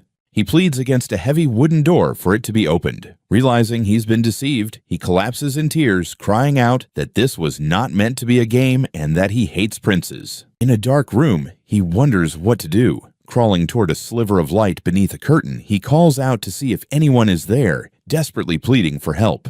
Against the wall, he begins to lose hope, contemplating if he might die there. Just then, a voice from the other side of the door asks who is there. The boy scrambles to his feet, explaining that he's been locked in and begging for help. The voice, belonging to a young herald, instructs him to wait and to move away from the door. Later, a deafening metallic clang echoes as the door shakes violently. The boy watches, wide-eyed and startled, as Harold begins to force his way in from the outside. The door finally bursts open, revealing Harold peering into the room with a concerned expression. He asks the boy, still kneeling on the floor, if he is all right. With relief, the boy rushes forward and hugs Harold, sobbing that he was terrified. Harold, though surprised, gently pats his back and apologizes, wishing he could have arrived sooner. Once they have both calmed down, Harold asks if he's feeling better. The boy nods. Harold offers him a handkerchief, assuring him that he doesn't need to cry anymore. After a quiet thank you, Harold gently prompts him to explain what happened. He begins to recount his ordeal, his head bowed. He explains that he was instructed to come to this room, and as soon as he entered, he was locked inside. Continuing, his voice filled with the memory of the event, he tells Harold that the last thing the person said to him was, "If you are to resent someone, resent this Harold." In contemplation, a finger resting on his cheek, Raphael posed a question. Did he know of Lord Harold? The young prince seemed to search for the right words, murmuring as he considered how to respond. His contemplation was shattered by a sudden startling realization. With a wide, unnerving grin, he declared that his own name was, in fact, Harold. The revelation struck Raphael with immense force, leaving him utterly flabbergasted and shouting in disbelief. Before Raphael could process the statement, his shock turned to terror. He screamed as a massive wooden crate dislodged from somewhere above plummeted directly towards the unsuspecting Harold, who looked up just as it was about to crash down upon him. Beneath the collapsed structure, a young boy with short blonde hair notices Harold de Havels is unwell, asking what's wrong. Harold, sweating and grimacing in pain, dismisses his concern, insisting it's nothing. The boy covers his mouth in shock as Harold struggles to reassure him, while in the background, the boy's father watches with a knowing smile. He rushes forward, calling out for Alexandra and asking if she is there. Seeing the two trapped, he inquires if they're all right. His son immediately calls out to his father, pleading for him to quickly help her. Once freed, the father asks if they are both okay. Harold, now standing and appearing perfectly fine, cheerfully announces that he will be leaving. The boy is stunned, pointing out that Harold was just injured. He then runs into his father's arms. He questions why he is allowing Harold to leave, but the man simply tells him to let it be. Sometime later, Harold stands with Alexandra on a balcony. The boy is seen alone, clutching a playing card with a determined expression. Alexandra explains that she now comprehends Harold's role within the royal palace and why her father stopped her that day. He continues, acknowledging that he is not just royalty, but also bears the de Havels crest, a power unique to his family. Harold reflects on this, realizing that no one ever attempted to see his true self, viewing him only as an unrecognized entity. He reflects on how the real Harold is genuinely strong, kind, and overflowing with talent. With a determined look, Alexandra clutches the fabric over her heart, declaring that it was for this reason she sought strength. He gently takes her hand, smiling as she tells him she stands by his side to repay him for saving her. Harold looks back at her, his eyes wide with emotion. Before Alexander's family, Harold pledges earnestly. He insists he is not the incompetent, malevolent prince everyone talks about. Before Alexandra, he gently holds her hands. She expresses her gratitude, saying he is the one who saved her and an invaluable ally. Tears of joy brim in her eyes as she gazes up at him, her smile radiant. She admits that being his fiancée brings her genuine happiness. Her words overwhelmed him. As she moved in for an embrace on the balcony, Harold's composure shattered and a sob escaped. The burden of his loneliness finally lifted. A deep realization hit him. She understood his true self, recognizing him despite the rumors. Flustered, Harold rubs his face with his gloved hand, muttering that this isn't about embarrassment. Below, Alexander observes him with a gentle smile. Harold stares, wide-eyed and speechless, at her unexpected confession. She continues, probing Wilfred's intentions. Then with unwavering determination, she declares her commitment to Harold's cause. He remains silent, pondering her words. He drifts back, realizing he hadn't even interacted with Wilfred at that time. He decides it's best to steer clear of the man. Bringing his focus back to the moment, Alexandra reassures him that he needn't worry about such issues. Her expression softens as she makes a request. If the time comes to confront that man, she asks Harold to let her handle it. He blushes, stammering before he regains his composure, takes her hand, and suggests they should head back. She leads the way, her grip on his hand firm and comforting. A faint blush colors his cheeks as he quietly thanks her. As they walk through the grand hall, their presence draws attention, turning heads and igniting whispers among the guests. He thought his duties for the evening were done, but she firmly disagrees, insisting it's too early to leave. He realizes she has no plans to depart yet, sparking curiosity about her intentions.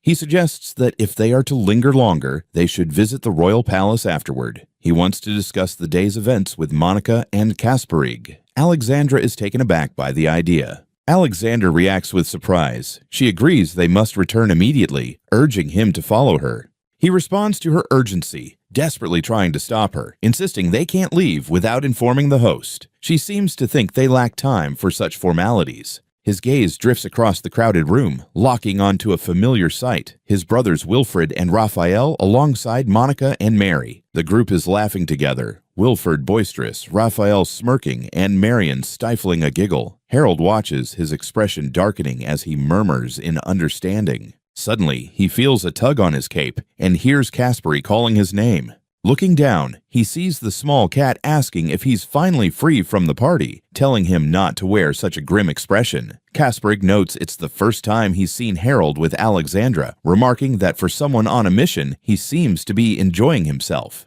Before he can respond, Alexander's voice interrupts, scolding him for frowning like a demon and attracting the attention of other guests. She quickly apologizes for him. Her demeanor softens as she gently takes his hand. With warmth, she asks if he was upset by her words. Flustered, he denies it, but internally panics, realizing she sees right through him. The moment is interrupted by Prince Raphael's voice from behind. He calls out to Alexandra, asking if she and Harold are leaving already, surprising them both. Harold is left speechless, captivated by the sight of a smiling young man with light hair. He marvels at how lovely Alexander's voice sounds before the question arises in his mind. Who is this person?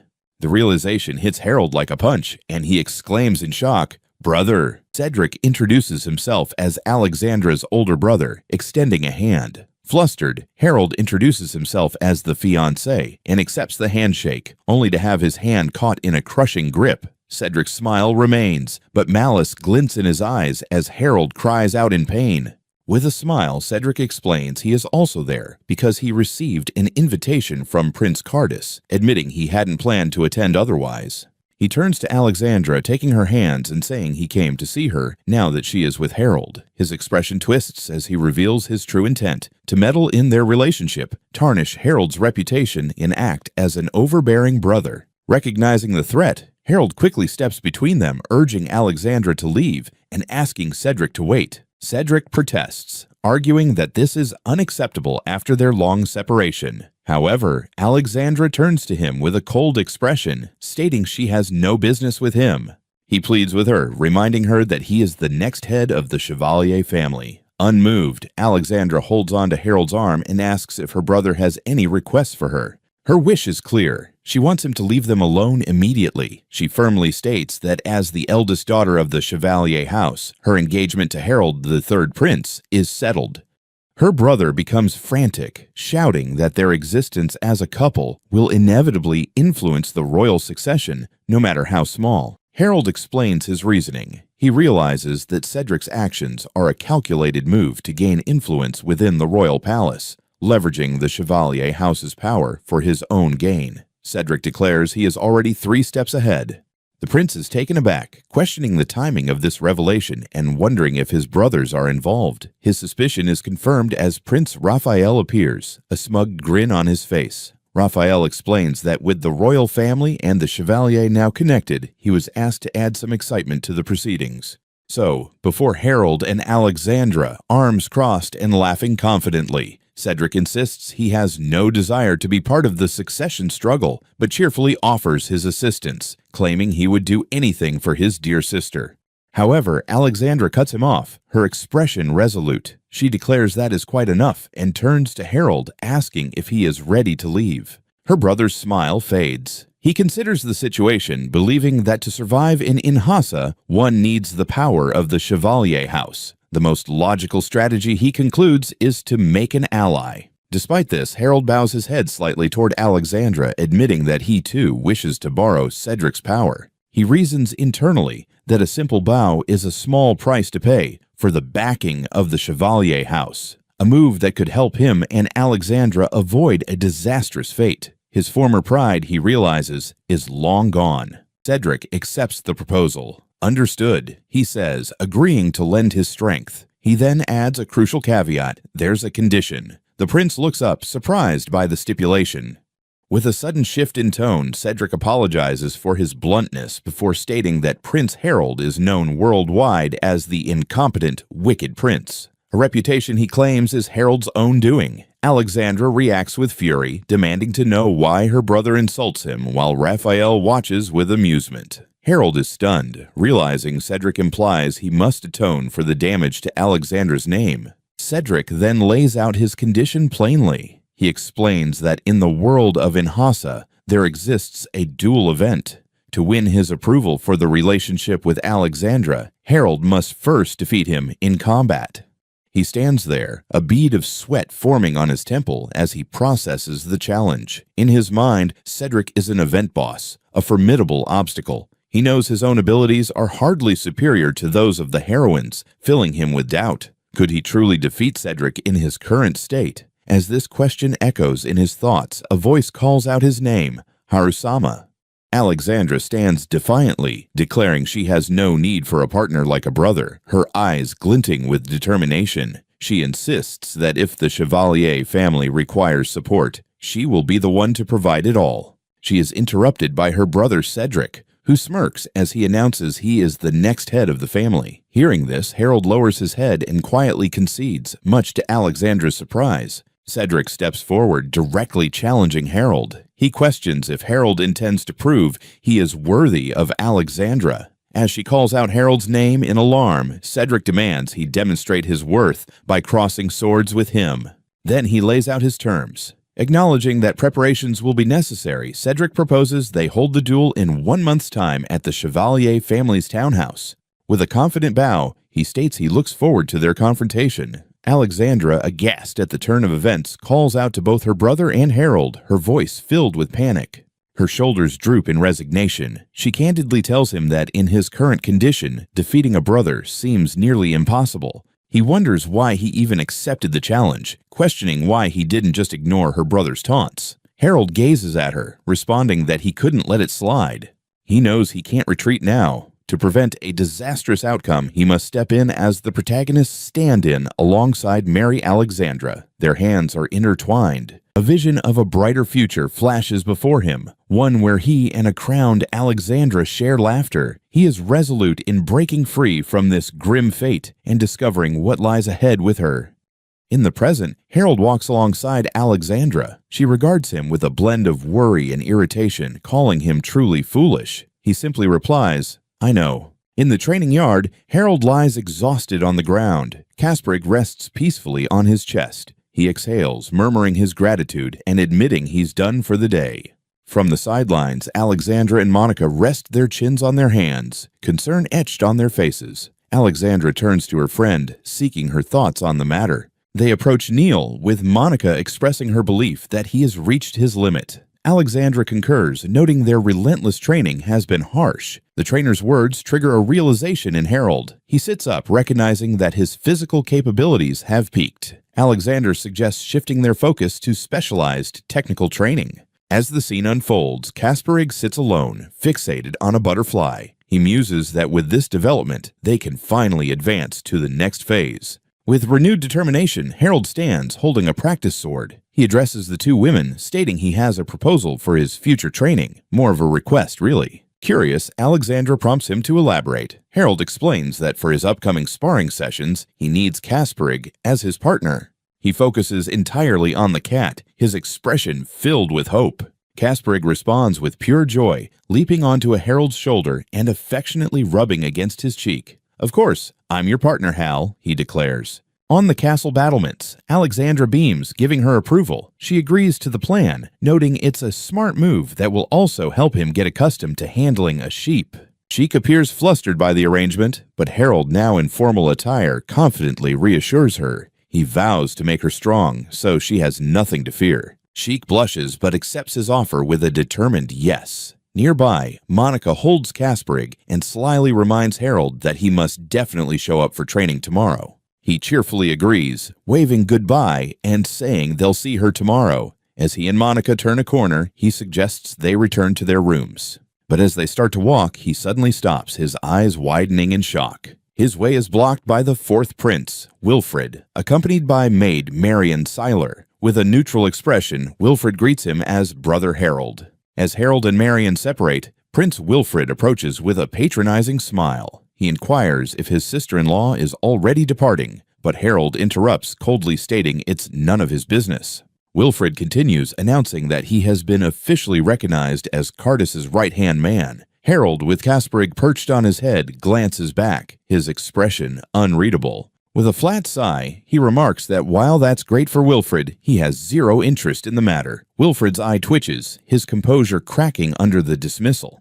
He reveals that he overheard Cardis boasting about the appointment. Then he pointedly asks if Cardis ever considered Harold for the role, recalling Cardis's declaration that he never thought of a certain person as his right hand. The implication leaves Harold and Marion visibly stunned. Turning to Marion with a reassuring smile, he tells her not to fret. With flair, he declares that he will unite the factions and elevate Prince Cardis to new heights. Marion observes him, her smile tinged with skepticism. Harold interrupts Wilfred's speech with a simple, crushing statement. He is leaving their older brother's faction. The announcement leaves Wilfred utterly speechless. He challenges Wilfred's surprise, asking if he truly thinks such a thing wouldn't be allowed. Pointing a finger, Harold questions what right Wilfred has to object if their brother himself agrees. Wilfred merely laughs, finding the entire situation ridiculous. He stands silently for a moment, processing Harold's words and actions as he stands by the gate with Mary. Internally, he reflects on the situation. He realizes that Wilfred's actions, combined with the recent events concerning Sandra, mirror the behavior of the Herald from his previous life, who had also switched allegiances. He turns to the departing Wilfred and speaks again. He reminds his brother that as the newly appointed right-hand man to Cardis, it would set a terrible precedent for the others if the third prince were allowed to act in such a manner. Wilfred walks away, leaving the tension unresolved. He explained his reasoning to his brother, stating that, as the infamous, incompetent, evil prince, he had no one to compare himself against, making it impossible to establish his own standing. With a confident smirk, he told Wilfred to stop acting as if he were being dragged down, questioning why he would show such concern now. With that, he turned to leave, announcing that he would be on his way. Behind him, Wilfred and Marion could only watch, Wilfred's expression one of utter shock and distress. As he walked away, Mary calmly asked if she should eliminate Wilfred. Startled, Harold quickly told her to calm down, while Kasperig hissed in agitation on his shoulder. From that day forward, a new training regimen commenced. Harold found himself sparring with a formidable young woman whose powerful strike sent him staggering against the stone battlement, with Marion observing from a distance. She pressed her advantage, lunging with her massive sword. Harold barely managed to block the blow, his eyes wide with shock at her overwhelming strength. The grueling training left him drained, slumped against a wall outside the castle grounds. The opponent approached, sword in hand, and asked if he was finished. Wiping a trickle of blood from his lip, Harold gritted his teeth, declaring he wasn't done yet as he forced himself to stand. She met his defiance with a confident smile, vowing that if he wouldn't come to her, she would certainly defeat him and demonstrate true strength. Sometime later, a carriage rumbled along a road, carrying its passengers away from the familiar city. The carriage brought them to a new city. Harold sat gazing at the sprawling vista, trembling with excitement. Kasperig remarked that it looked fun, and Harold, grinning widely, readily agreed. 1 month after the party where the duel with Cedric was decided, Marion Seiler converses with a flustered Harold de Hevels. She reassures him, explaining that she has been training Alexandra for the past month, and the only reason he managed to defend against her attacks was due to this training. She tells him not to worry so much. With a playful pout, she comments on how he's supporting his cute subordinate. Harold, however, feels no real sense of trust. He reflects on the past month, a grueling period of training where he ultimately failed to defend against 4 of Alexandra's attacks. Ease washes over him as he mutters that he understands. Seizing the moment, Marion leans in close, winking as she promises to prepare a special reward for him when he defeats Cedric. Her teasing only makes Harold more flustered. Their conversation is interrupted by the arrival of Alexandra Chevalier, who calls out to Hal, dressed in an elegant gown. She greets them with a warm smile, saying she has been waiting. She then gracefully gestures for them to follow her. She leads them through a grand doorway, welcoming them inside. As Harold steps through, Kasperig perks up on his head. Waiting for them beyond the threshold is Wilfred Well de Hovels, who greets Harold with a pleasant smile, stating he's been expecting him. He extends a hand, formally welcoming Harold and expressing his anticipation for their business. Harold is taken aback by the gesture, his own hand glowing faintly as he hesitates. He thinks Wilfred is standing far too close, but awkwardly accepts the handshake. During the exchange, Alexandra interjects with a stern expression, pointing out that Hal Sama has only just arrived. Wilfred turns to her with a smile, casually agreeing with her observation, as if it were of little consequence.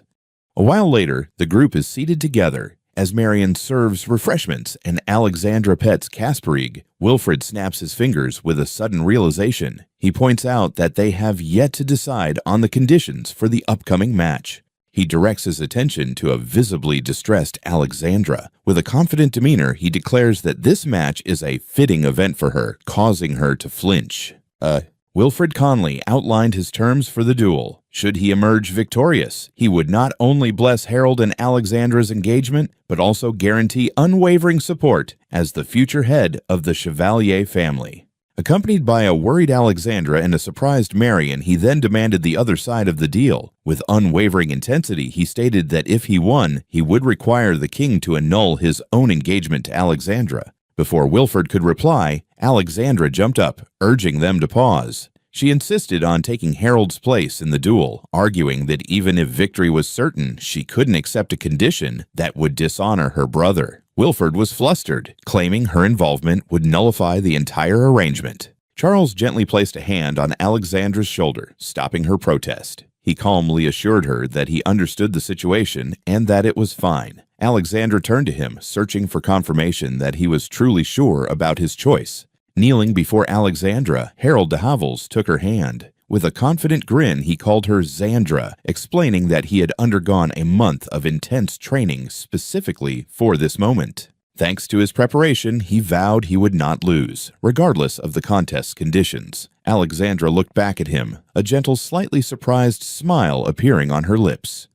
His confidence hides a deeper fear. He acknowledges that he wants to flee, but he can't. He is Harold Welly de Hovels, known as the cheating dog, the weakest of them all. Turning to face his opponent, Cedric Chevalier, who stood ready with a curved blade, Harold realized he had no chance against someone as formidable as Cedric, who was on par with a heroine. Yet, he seems to have made his choice. He recognizes that this is the only way forward. With a calm smile, he accepts the challenge, saying, "Let's get started." Now they stood facing each other in a courtyard. Cedric mentioned he had already explained the situation, but wanted to know the depth of Harold's determination and thoughts on the map.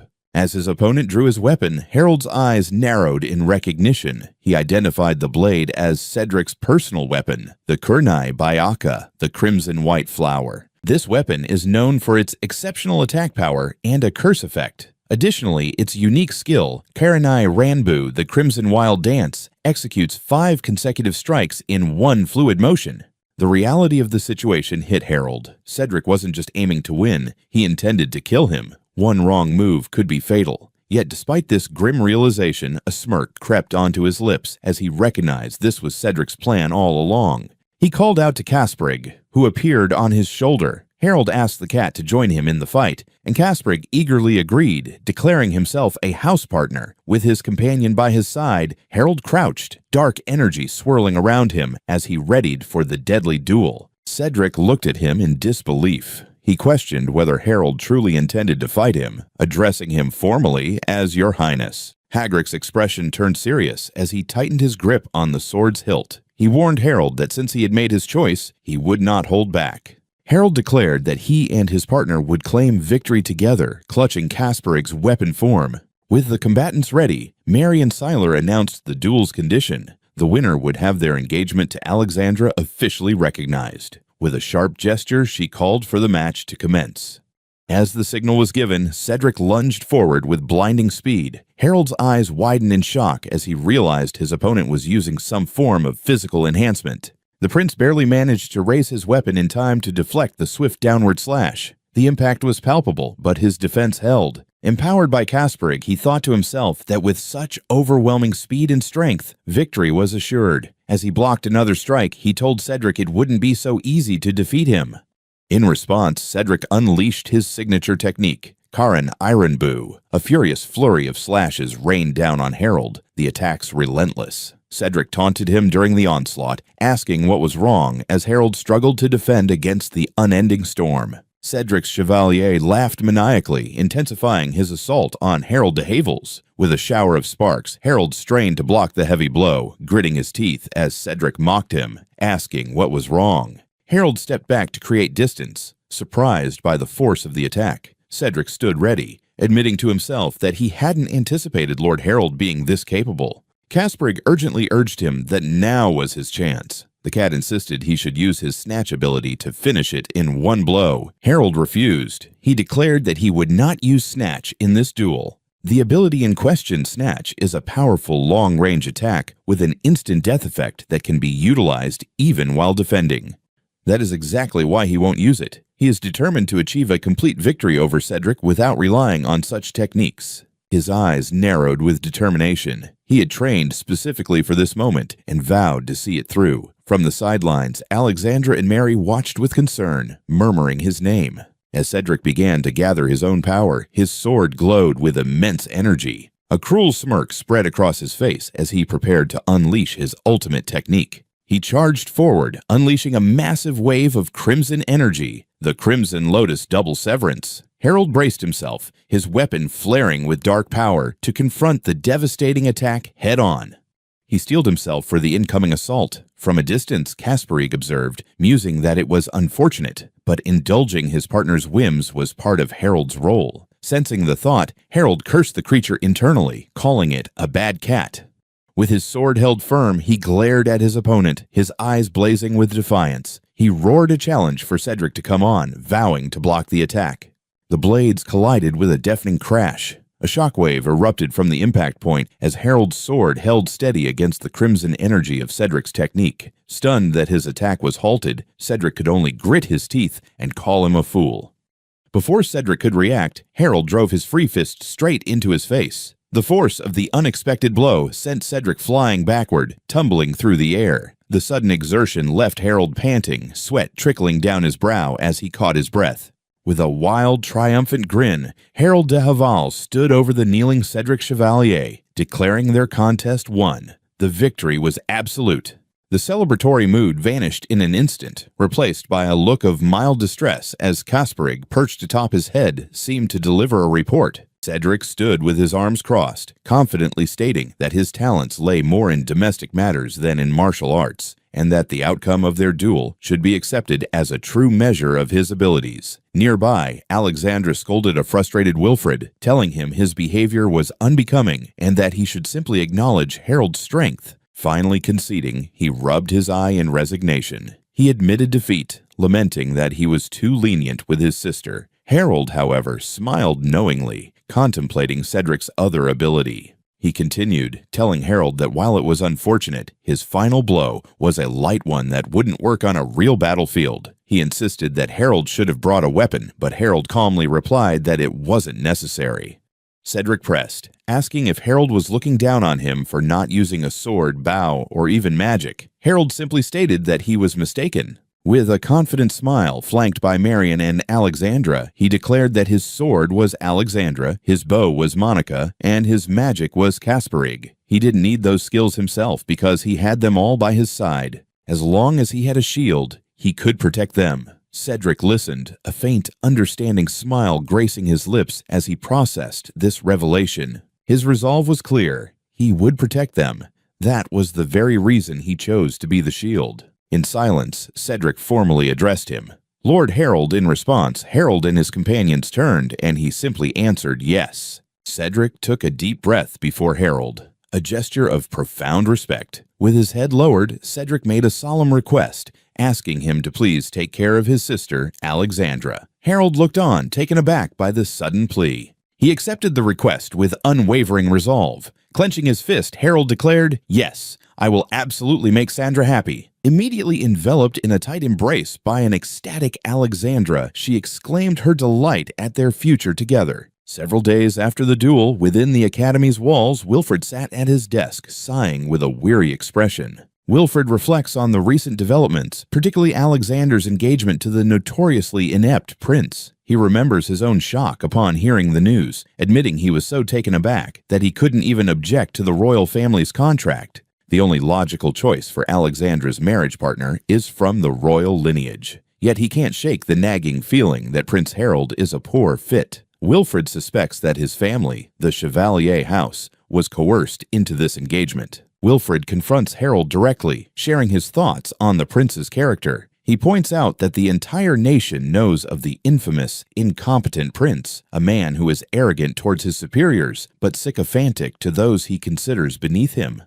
A knowing smile crosses his face as he concludes that the duel was all a ruse. Still, Wilfred acknowledges that Harold did manage to show his determination as Alexander's fiancé. Cedric Chevalier stands alone, a faint, resigned smile gracing his lips. He admits to himself that he has been bested by Prince Harold and resolves to accept this outcome, planning to congratulate Alexandra on her engagement. In an instant, his composure shatters as he slams his fist down. He realizes he can never truly give them his blessing. A vision of a joyful Harold and Alexandra flashes in his mind, and he vows to protect his little sister. If he finds her even slightly unworthy, he will take everything from them. During a meal, Alexandra leans in close to Harold, offering to feed him. Flustered by her closeness, Harold agrees. Nearby, Monica watches, thinking that while closeness is fine, Prince Harold seems a bit uneasy. She then offers to help with the meal, claiming it's her duty. Monica can assist, but Alexander insists that as his fiancé, it's her responsibility to feed him. The two women glare at each other over a bewildered Harold who just wants to eat. Their standoff is interrupted by a nervous maid who apologizes for intruding, announcing that Prince Cardis has summoned Prince Harold.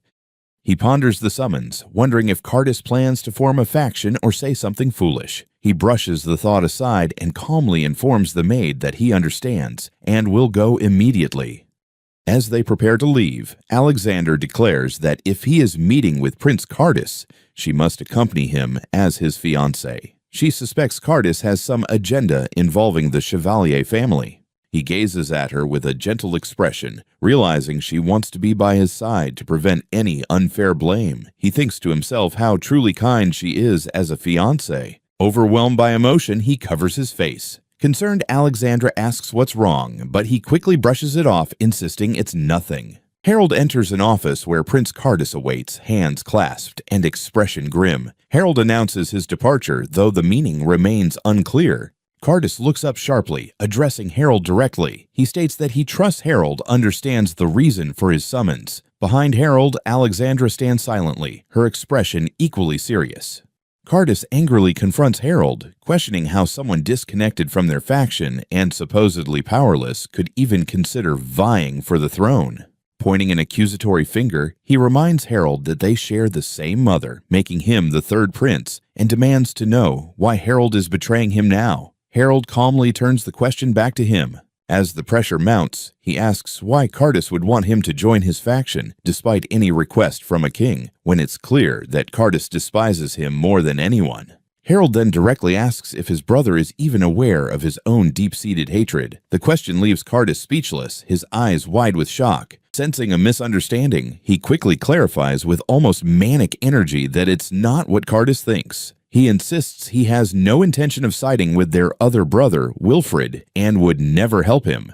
Cardis stammers for him to wait. Harold turns his back, deciding the conversation is over. He tells Alexandra they are leaving immediately. Cardis can only shout in frustration as they walk away. Their departure is interrupted by a cheerful voice. The second prince, Raphael, appears with a bright smile, announcing that he's been waiting for Harold, whose face shows pure surprise. A cheerful voice calls out, and Raphael, Harold, and Alexandra turn to see the second prince approaching. Raphael explains that he heard Harold was summoned due to his impressive swordsmanship and came to see what was happening. With a bright smile, he clarifies that he learned about it from a maid, gesturing toward a shocked Monica. He then innocently asks Harold what business he has with his older brother. Realization dawns on Harold, his eyes widening in shock. He now understands the situation he's been pulled into, with a furious Cardis looming in the background. His face contorts with rage. Cardis points accusingly at Harold, demanding to know if he plans to betray his own flesh and blood to ally with Raphael. A shadow crosses his face as he quietly confirms. That's right. Raphael watches the exchange with a gentle, knowing smile. Sighing with exhaustion, he turns to Alexandra, saying, "Betrayal. Let's go, Sandra. I can't deal with this any longer." She calmly agrees. As they prepare to leave, Cardis erupts, pointing after them. "If that's your intention, then I have my own plans. Don't think this is over." Raphael ignores the outburst, stepping cheerfully in front of Harold. He suggests that, just as his brother said, Harold should join forces with him, leaning closer and playfully asking if Harold dislikes it. "Thanks." The fearful demeanor shifts to one of quiet intensity. "You know that my mother, like my brother Cardis, is Her Highness Margaret, don't you?" he asks. Harold flinches, stunned by the revelation as Raphael presses on. "So why are you asking me this, Harold?" Panic seizes him, freezing him in place. He realizes he has made a slip. His knowledge of Raphael's background stemmed purely from the world's underlying settings. Raphael, with a knowing look, points out that Harold shouldn't have said that. He quickly tries to cover his mistake, explaining that he noticed how poorly their mother, the queen, was treated by those around her. He reasoned that he simply thought Raphael and Cardis were exploiting that fact. Raphael smiled, remarking that Harold was quite absurd. He then pointed out that if Harold himself had no intention of getting involved, then there was no real need for them to be adversaries. He makes the point that now that Harold understands their situation, there's no longer a need for him to be so guarded. Harold hesitates, conceding that it might be true, but remains uncertain. His thoughts return to the source of the entire conflict. He recalls that the incident was instigated by Cardis drawing Wilfred into his schemes, a fact underscored by Cardis's own words. Frustrated, he shakes his head. Cardis had made it clear that if Harold let the matter drop, he would retaliate. The threat left Harold feeling trapped. Presenting his turmoil, Raphael extends his hand, offering an alternative. Join him and gain his protection. Harold considers the offer, but states that he has a request to make first. Fiel questions his reasoning, asking if it wouldn't be better for his future to simply accept. With unwavering resolve, Harold confirms that it is absolutely necessary. His uncertainty, however, stems from his foreknowledge of events. He knows that in time, Raphael will undoubtedly become Wilfred's ally, forming a powerful faction. Thus, he concludes with conviction that getting close to Raphael is not a wise strategy. He considers Raphael's true intentions, realizing that the prince's solicitation is also a strategic move to draw the influential Chevalier family into his sphere of influence. He holds Alexandra's hand, his resolve solidifying. While avoiding his own grim fate is a priority, he finds the thought of any harm coming to her and her family even more detestable. Alexandra, sensing his intensity, looks up at him, blushing and slightly confused.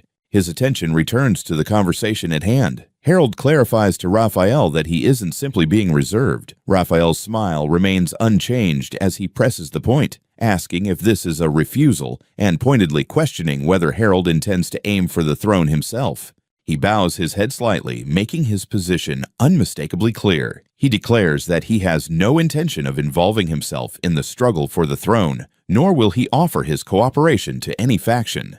Raphael raises his hands in a gesture of concession, his smile unwavering. He accepts Harold's firm stance, stating that if he is that resolute, then there is nothing more to be done, and he will abandon his proposal for the time being.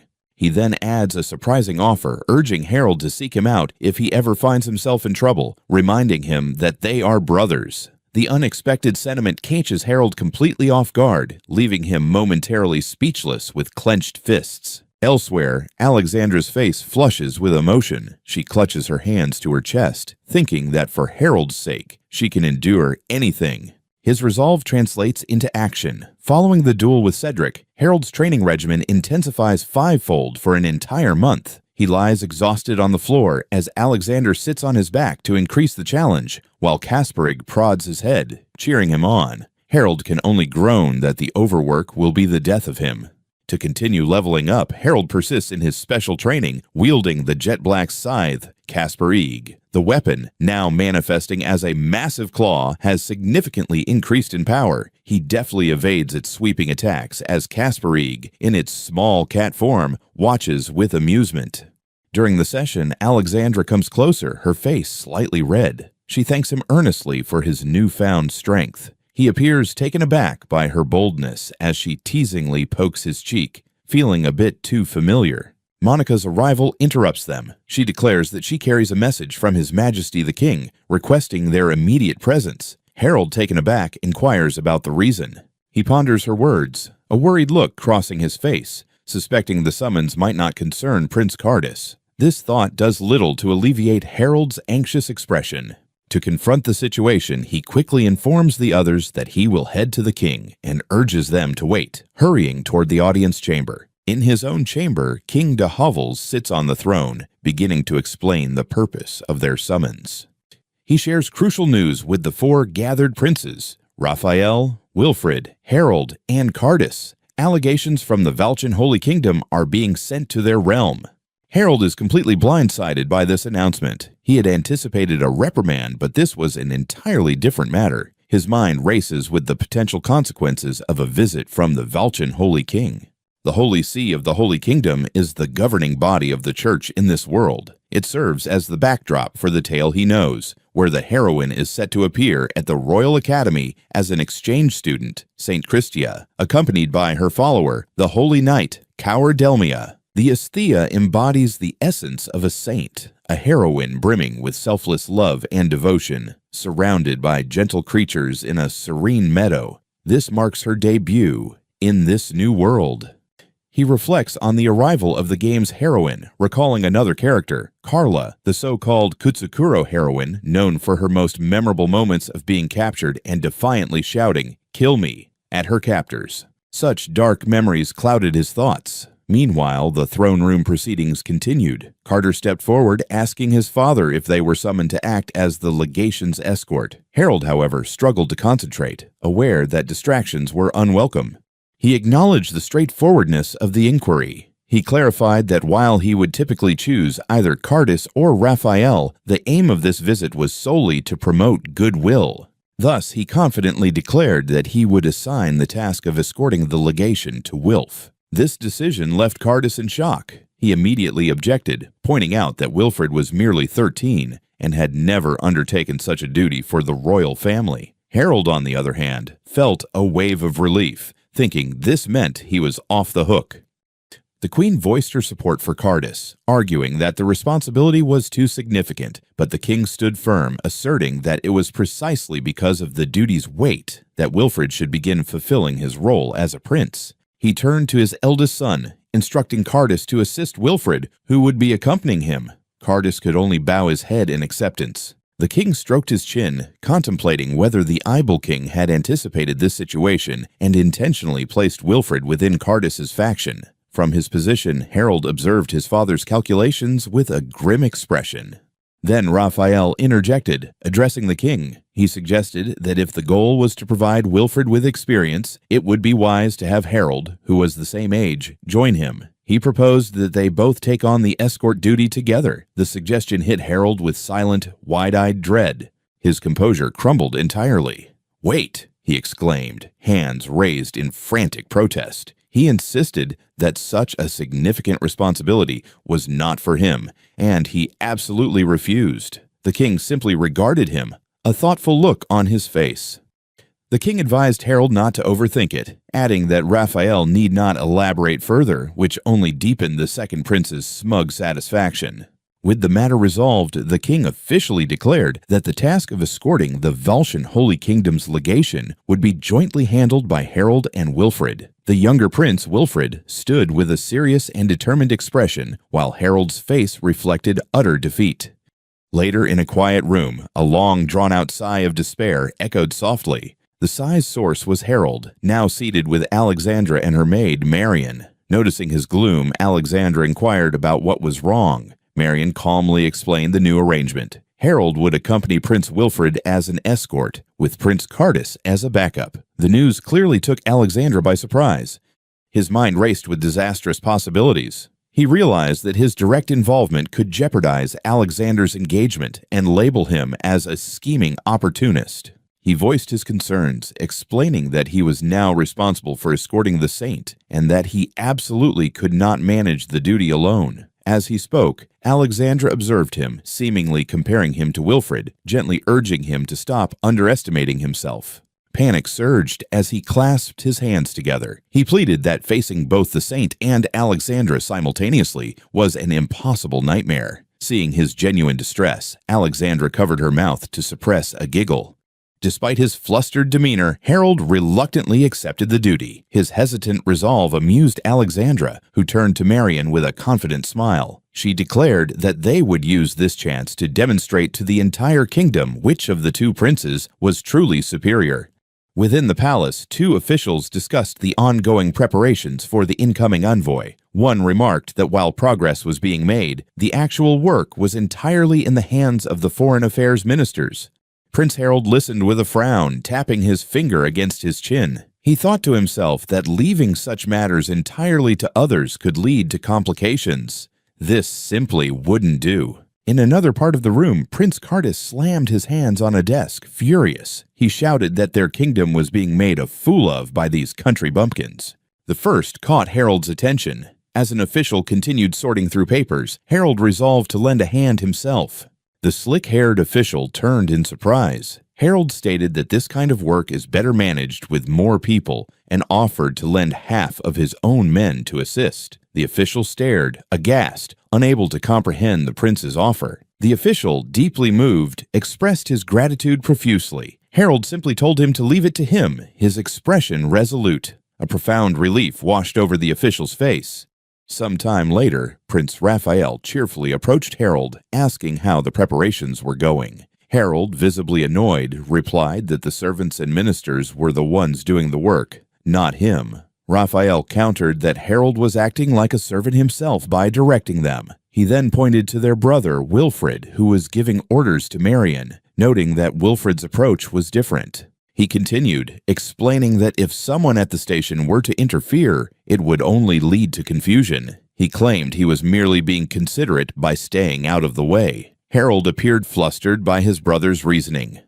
He dismissed the comment. Harold turned back to the officials, informing them that regarding the invoice stay, he had already coordinated everything with Minister Olson and the civil servants. With a confident smirk, he assured them it was all under control. The wigged official spoke privately with Cedric Chevalier. The official expressed his gratitude, stating that thanks to Lord Cedric's assistance, everything was proceeding smoothly. Cedric raised a finger to his lips, a pleasant but inscrutable smile on his face. He approached Harold with a knowing smile, commenting on how well-liked the young prince seemed among the members of the Chevalier household. Harold, standing beside him, offered a non-committal glance in response. From behind a nearby pillar, Alexandra Chevalier peeked out, her expression flustered as she realized she had been noticed. During the interruption, Cedric continued his pitch, insisting that Harold should collaborate with him. He promised that together they could make much better use of Harold's talents. Harold responded with a strained smile, scratching the back of his head as he reminded Cedric that he had already declined the offer. Undeterred, Cedric leaned in closer, his voice dropping to a near whisper as he stated plainly.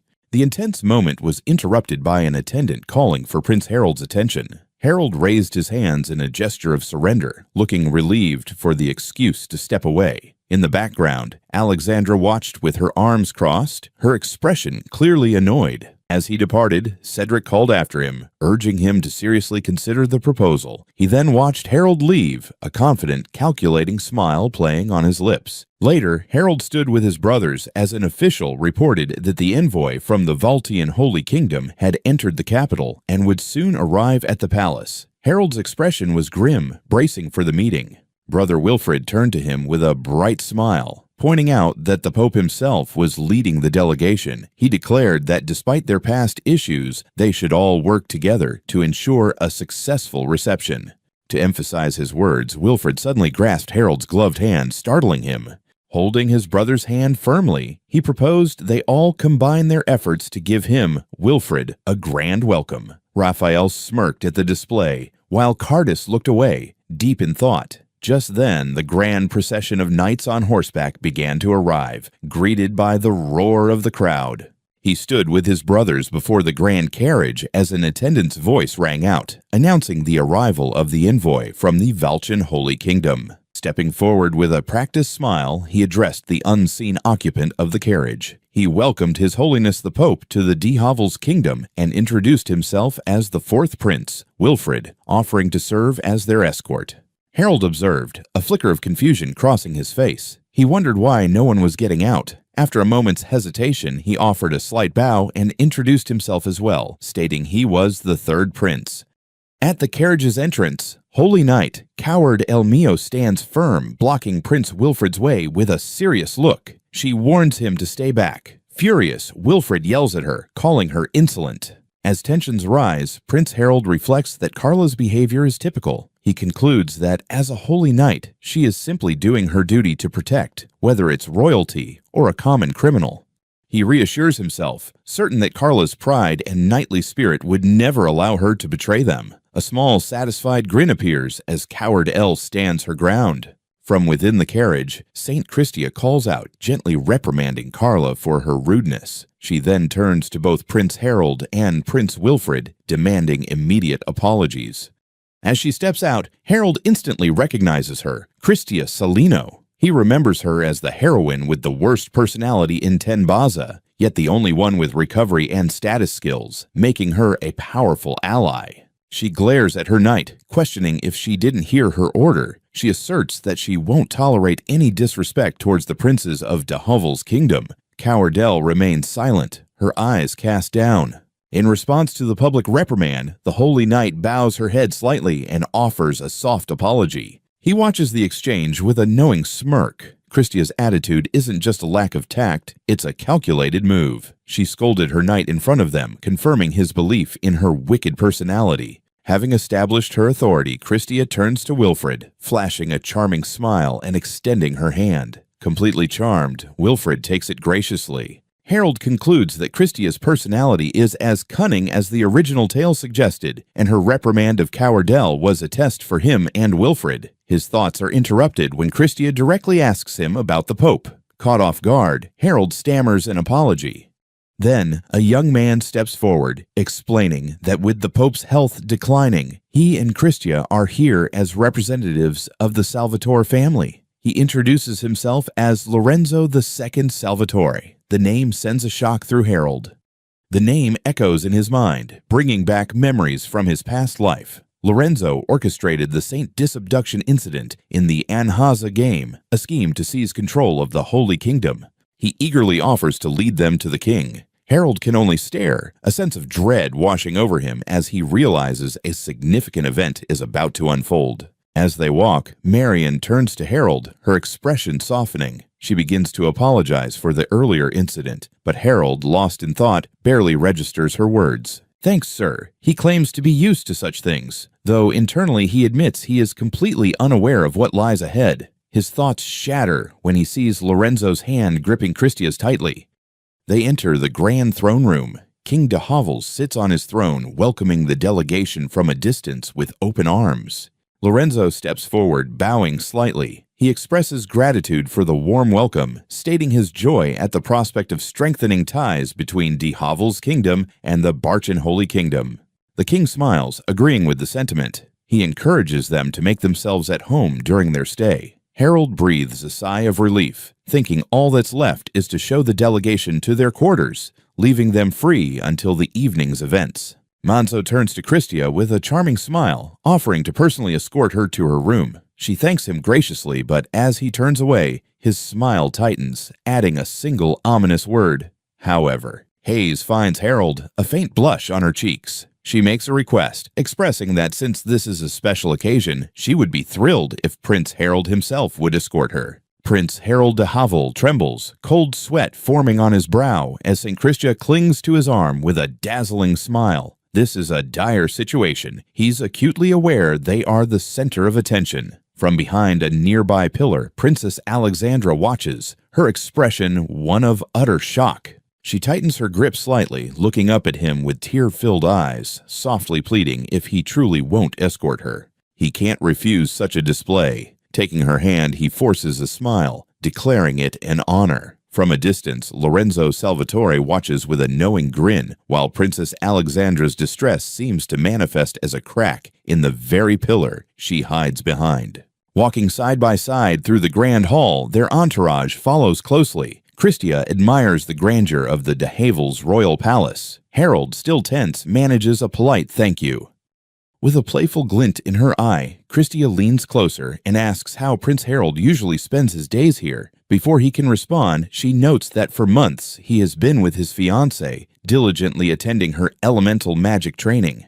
His eyes widen in alarm. He was certain Christia shouldn't know about such matters. A dreadful premonition washes over him as he sees her subtle, triumphant smile. His fears are confirmed when Marion Seiler steps forward with a suggestion. She proposes that Harold have a practice match with Carla, claiming it would be beneficial for both. The prince can only stare in disbelief.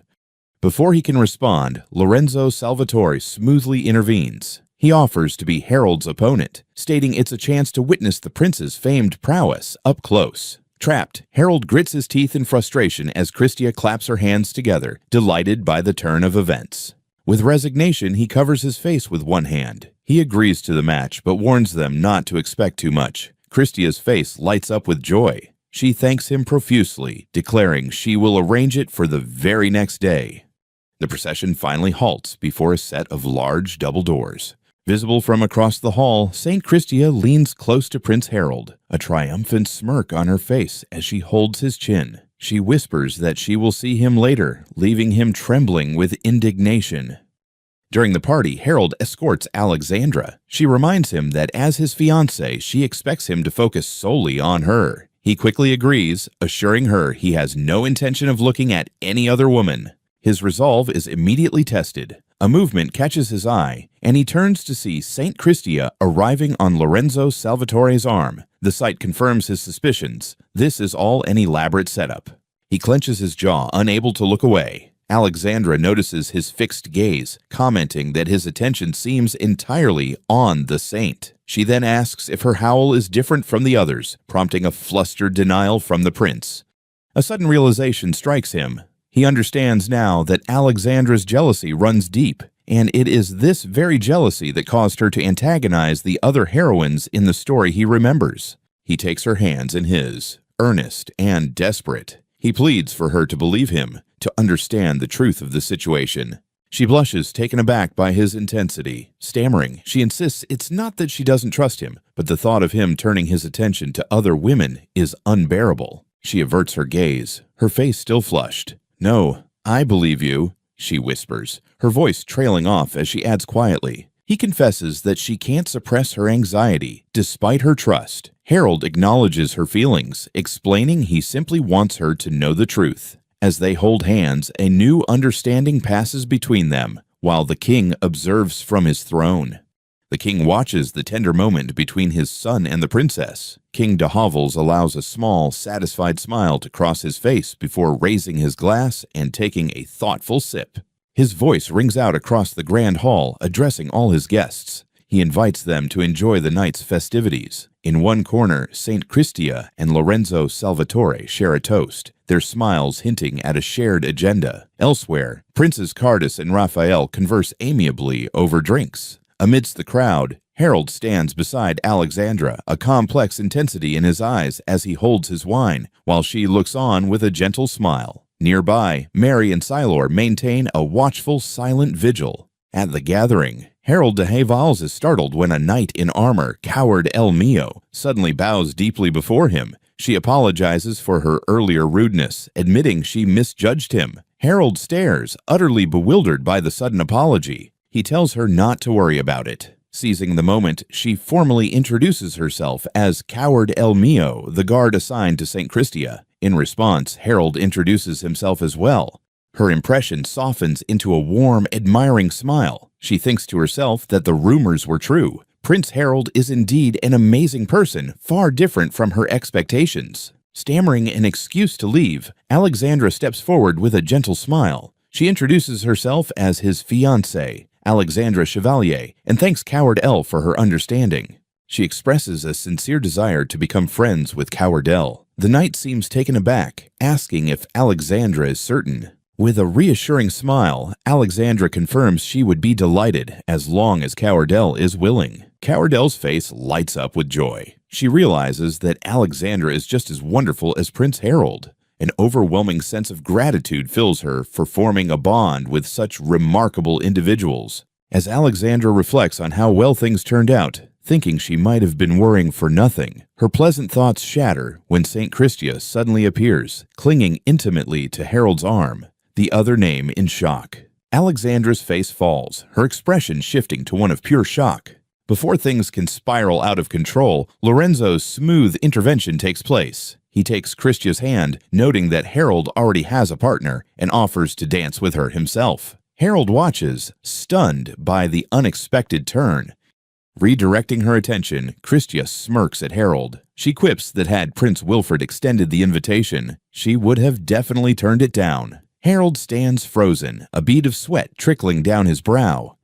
She then speaks directly to Harold, suggesting he shouldn't hold back or restrain himself just because she is present. With a charming smile, he questions Christia if her remark was aimed at him. She giggles, saying if it was, she finds it delightful. As Harold simmers in silent annoyance, Alexandra leans in, whispering that it's time for them to leave. He acknowledges Alexandra's concern, but insists that as her fiancé, he can't simply ignore the situation. Alexandra looks down, murmuring an apology. Suddenly, an odd sensation washes over Harold. He grips his head, trembling, questioning what's happening to him and if he might be intoxicated. Alexandra observes him, worry etched on her face.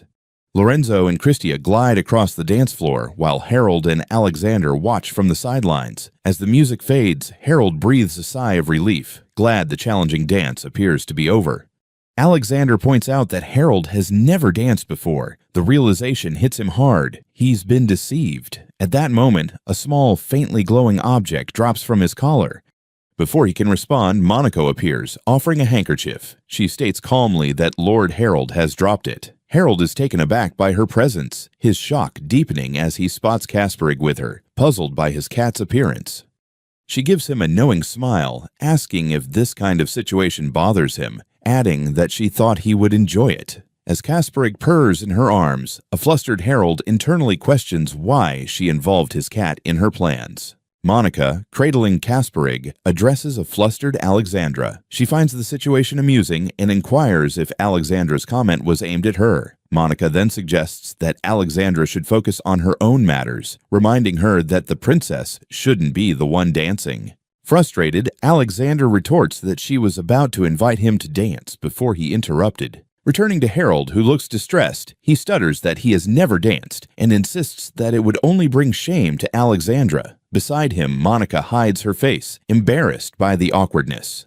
Despite his hesitation, Alexandra firmly grasps his hand. With determination, she declares that she will lead. Harold is taken aback by her sudden assertiveness. Though flustered, Alexandra beams with a bright, reassuring smile. Seeing her determination, Harold blushes, extends his hand, and formally requests the dance. On the dance floor, Harold holds Alexander close. He reflects that he never witnessed such a smile from her in the world of Inza. Below, they glide across the grand ballroom, while Monica observes from the sidelines. As he moves to the rhythm, he wonders if he is truly managing to dance. Alexander giggles, reassuring him that he is doing wonderfully. Their moment is abruptly interrupted when another couple collides with them. Lorenzo Salvatore, dancing with a red-haired woman, turns and apologizes for his clumsiness. Harold is startled by the sudden impact.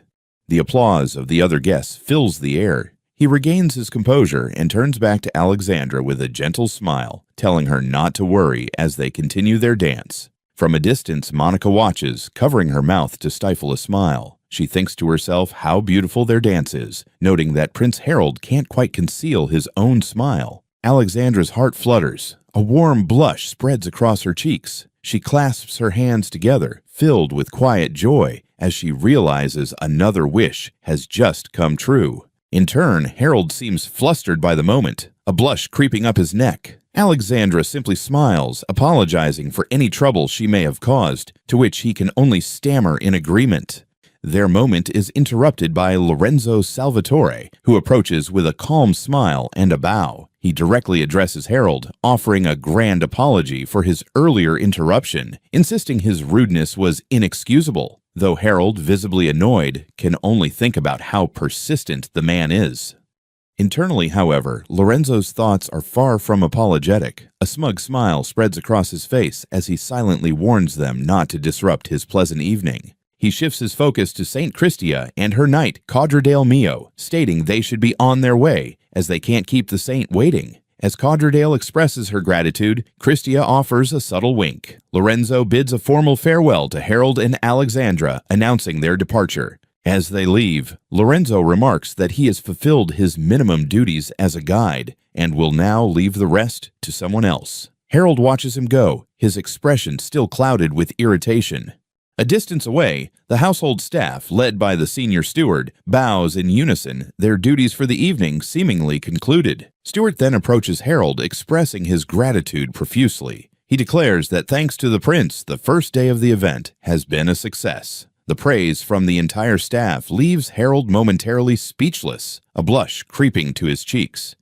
Alec Aileen, close to Alexandra, murmurs with a knowing smile that his contributions are only visible to those meant to see them. Meanwhile, Harold averts his gaze, still feeling as if he has accomplished nothing significant. Alexandra then turns to him, her expression softening. She gently asks if he realizes just how much he has poured his heart and mind into ensuring the delegation from the Holy Kingdom was welcomed properly. He looks down at Alexandra with a gentle smile, suggesting it's time for them to leave. She gazes back at him, a blush on her cheeks, and softly murmurs her agreement. In the background, the entire household staff, including Monica and Marion, bow deeply as the pair prepares to depart.